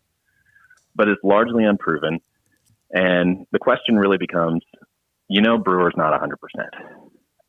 Is whatever injury he's dealing with, is that taking his arm below what you need to basically run your offense? I'm not convinced they're there yet, but he certainly doesn't look like himself. And that's a subjective call that they're going to have to make, seeing him practice every day, seeing how he's doing in the game. I don't know if I would pull him now, and I don't know if I would necessarily pull him during a game like that. I think you need to protect the ball in a game like that. And he does that in spades, generally speaking. I mean, he had a couple bad ones on Saturday, but over his career, you look at his touchdown interception ratio, it's pretty solid. He protects the ball, he buys time. I don't know if I would have pulled him. Mainly just I don't think there's not a Jalen McClendon waiting in the wings. There's not a Zach Smith waiting in the wings that you at least have seen in significant game action beyond just a handful of drives. And that's a big thing when it comes to quarterbacks. Is you need guys that make good decisions and are accurate, and you really haven't seen much of either of the other guys. Yeah. Paul, anything else for Sam, Craig?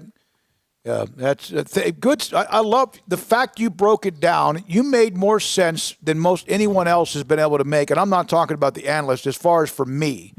When you made it clear, 10 of the 17 drives were blown up by offensive line errors, mistakes, penalties, whatever, and even worse, 10 of the first 13 drives. Because that's when when it started getting a little bit crazy. That's shared. Yeah, that's shared. Yeah. I mean, that drive where they had the illegal lineman downfield and then Brewer screws up, that would have been a shared responsibility, But that you're not going to be able to do that when 33% of your plays, the offensive line has a major blow up. Sam, did you need to watch the defensive film after watching the offensive film to get the bad taste out of your mouth? I don't know about that. I think at that point I'm tired of watching same uniforms on the screen. Yeah. Gotcha. Anyway, So do you start grinding on Oklahoma State? Now, I mean, Mack Rhodes was just on with us. You saw the press release. He said that right now they would be able to manage and have a roster to play the game on Saturday. So is that where you start to go back into your dungeon and start looking at Oklahoma State? Well, fortunately, it's kind of been a little strange. Baylor, Kansas, West Virginia, and Oklahoma State, by the end of next week, will have effectively played a miniature round robin. So just by happenstance and by accident, I've seen a fair amount of Oklahoma State already. Well, how do you think, but I mean, we'll talk about it next week, but just basic level, how do you think Baylor matches up with them? And just forgetting about the lack of practice and the COVID and all of that, just on the basic surface level, how do they match up with Oklahoma State? Well, Oklahoma State, the things you got to watch out for with them, you got to watch out for their skill guys. Tylan Wallace is a game breaker outside, so much so that West Virginia was constantly shading somebody to him just to keep him from beating them because they also didn't respect the Oklahoma State offensive line enough. So they just figured, we know Tylan Wallace will beat us if we give him single coverage. Let's make somebody else do it. And I think their offensive line, they lost a couple guys in the offseason, and they're trying to shuffle things around similar to how Baylor is, not quite to the same degree. Honestly, all four of those teams, Baylor, West Virginia, Kansas, Oklahoma State, I don't think any of those fan bases would really be confident in their offensive line play today. They've got great running backs with Chuba Hubbard, and then LD Brown's really come on for them this year. Defensively, they've been better than they've been in a while. They've returned basically everyone, and their will linebackers are converted safety. They've got 3 safeties out there, just flooding the defense with smaller guys with speed. Their rush linebacker, Trace Ford, is outstanding. They've got a lot of guys that have seen a lot of snaps for them. And it'll be a big challenge. And that's before you even get to whether or not Spencer Sanders is back at quarterback, giving them the mobile quarterback option again. Yeah, no, I forgot about that part. Yeah. Sam, great stuff. Love it. Love what you do. We got Sam Bradshaw. We have Phil Bennett on Mondays. Football Bob, who was a hit and will be a hit. There are a lot of people that joined the various website premium sections for his analysis. And then we had Sam. Are you kidding? I'm worried about Football Bob getting big time. I don't know if he can deal with the fame. Like Sam has? yeah. Sam's kept a level head, for sure. Yeah, he's kept a level head. But like when Football Bob starts going places and people start, really breaking it down, it's going to be tough. It's a rough life. You know how Dave Aranda earlier this week mentioned that you're going to have to, or yesterday, you have to have a backup plan. And most coaches would do that during a normal year. Now you really have to know going in, you're going to have to adjust like halftime. We were supposed to start with Kwame. He came on at 4:20. We weren't expecting Mac Rhodes. He came on at 5:30. It's part of what we're doing. We had Max Olson scheduled for 4. He's going to be pushed to tomorrow, so we had Ralph Rousseau at 4. And Armstrong and Paul and Craig, we've done an incredible job. Sam Bradshaw every Thursday at 5:30. Thanks for his time. He was fantastic. The stats he throws out. And Football Bob and Bennett. It's fantastic. We just can't thank you enough. Appreciate it. And the feedback we're getting from you as well. So thanks to Jennifer Smoke and her 9 friends. If we called him back right now, it was 2 hours ago. Water does not do that to you. Ralph Rousseau, the Associated Press, Kwame Cavill, Mickey Spagnola, Jeff Hume, also Steve Grumbine, former Baylor defensive lineman, and Mac Rhodes and Sam Bradshaw. Tomorrow we're live at Mac People Stadium, and we might have snipers. Get there early undercover, Paul. Get there tonight when it's dark. Oh, because snipers because of our pick'em. Hey, no, that's well, whatever. I mean, it's not. I'm just joking. I mean, I'm looking forward to it. It'd be a hell of a win. Whoever wins that game, they get a foot up. China Spring, of course, is rolling as well in that 9-4A Division too. For Amelia Myers, as always, thank you so much. Thank you, Armstrong Sims. Thanks to all of our incredible sponsors. Thanks to Brian Etheridge and Colt for helping us when all that kind of started popping earlier this afternoon. Brian Etheridge all over it, so was Colt. For Craig Smoke and Paul Catalina, I'm David Smoke. Thank you for listening whenever you do and watching for however long it might be. Sikkim 365 Radio, good night.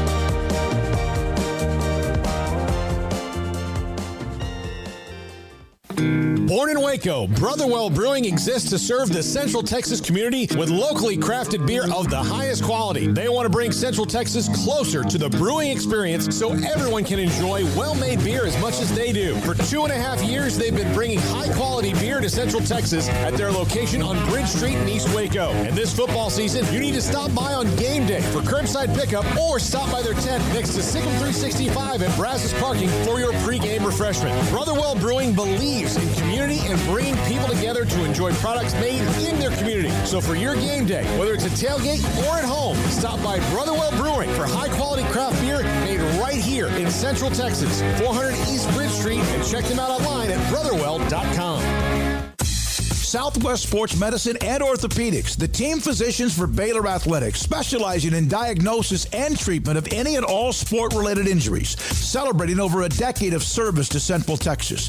They tackle all surgical and non-surgical problems that arise from an active lifestyle. Trust the doctors that Baylor trusts, and when injuries sideline you, don't wait for Monday. Join us at 8:30 on Saturday mornings for a post-game injury evaluation clinic. Southwest Sports Medicine and Orthopedics. We get you back in the game. It takes time to reach goals. It's a truth that applies to more than sports. It goes for your financial goals as well. You work hard for your money, and you deserve an investment strategy that lines up with your game plan. And Tom Albers, your Edward Jones financial advisor, can help. If your financial investments aren't putting forth the effort you desire, stop by today for a financial review. Tom Albers, 4301 Lakeshore Drive, 254-776-7605. Edward Jones, member SIPC. It's the heat of the summer, but the real heat is what you're cooking on the grill, smoker, or in the oven. So Waco Custom Marketplace can be your go-to playmaker for summertime grilling. You can't go eat anywhere else? Be your own chef with custom ordered and cut ribeyes, sirloins, fillets, New York strips with a focus on high-quality beef at a competitive price. Waco Custom Marketplace also has fresh deli cuts with sliced turkey, ham, pepperoni, or corned beef. Waco Custom Marketplace also your home for the freshest seafood in town. Salmon, shrimp, mahi-mahi. Great priced chicken products, whole birds, tenders, chicken breast, and wings. Waco Custom Marketplace with smoked items unique to Waco. House-made bacon, summer sausage, boudin, hot links, and German sausage. Every seasoning for every occasion, grilling, baking, or frying. Your hometown grocery store with canned goods, pasta, fresh baked bread, buns, chips, sauce, condiments to pickles, charcoal and lighter fluid, cold beer and wine, best kolaches in Waco, mouth-watering cinnamon rolls, and here for the community every single day, helping you avoid the long lines in crowded stores, serving quality products to the Waco community. Go online for the weekly value boxes. Family owned and operated Waco Custom Marketplace, 425 Lake Erie Drive in Waco, or WacoCustomMarketplace.com.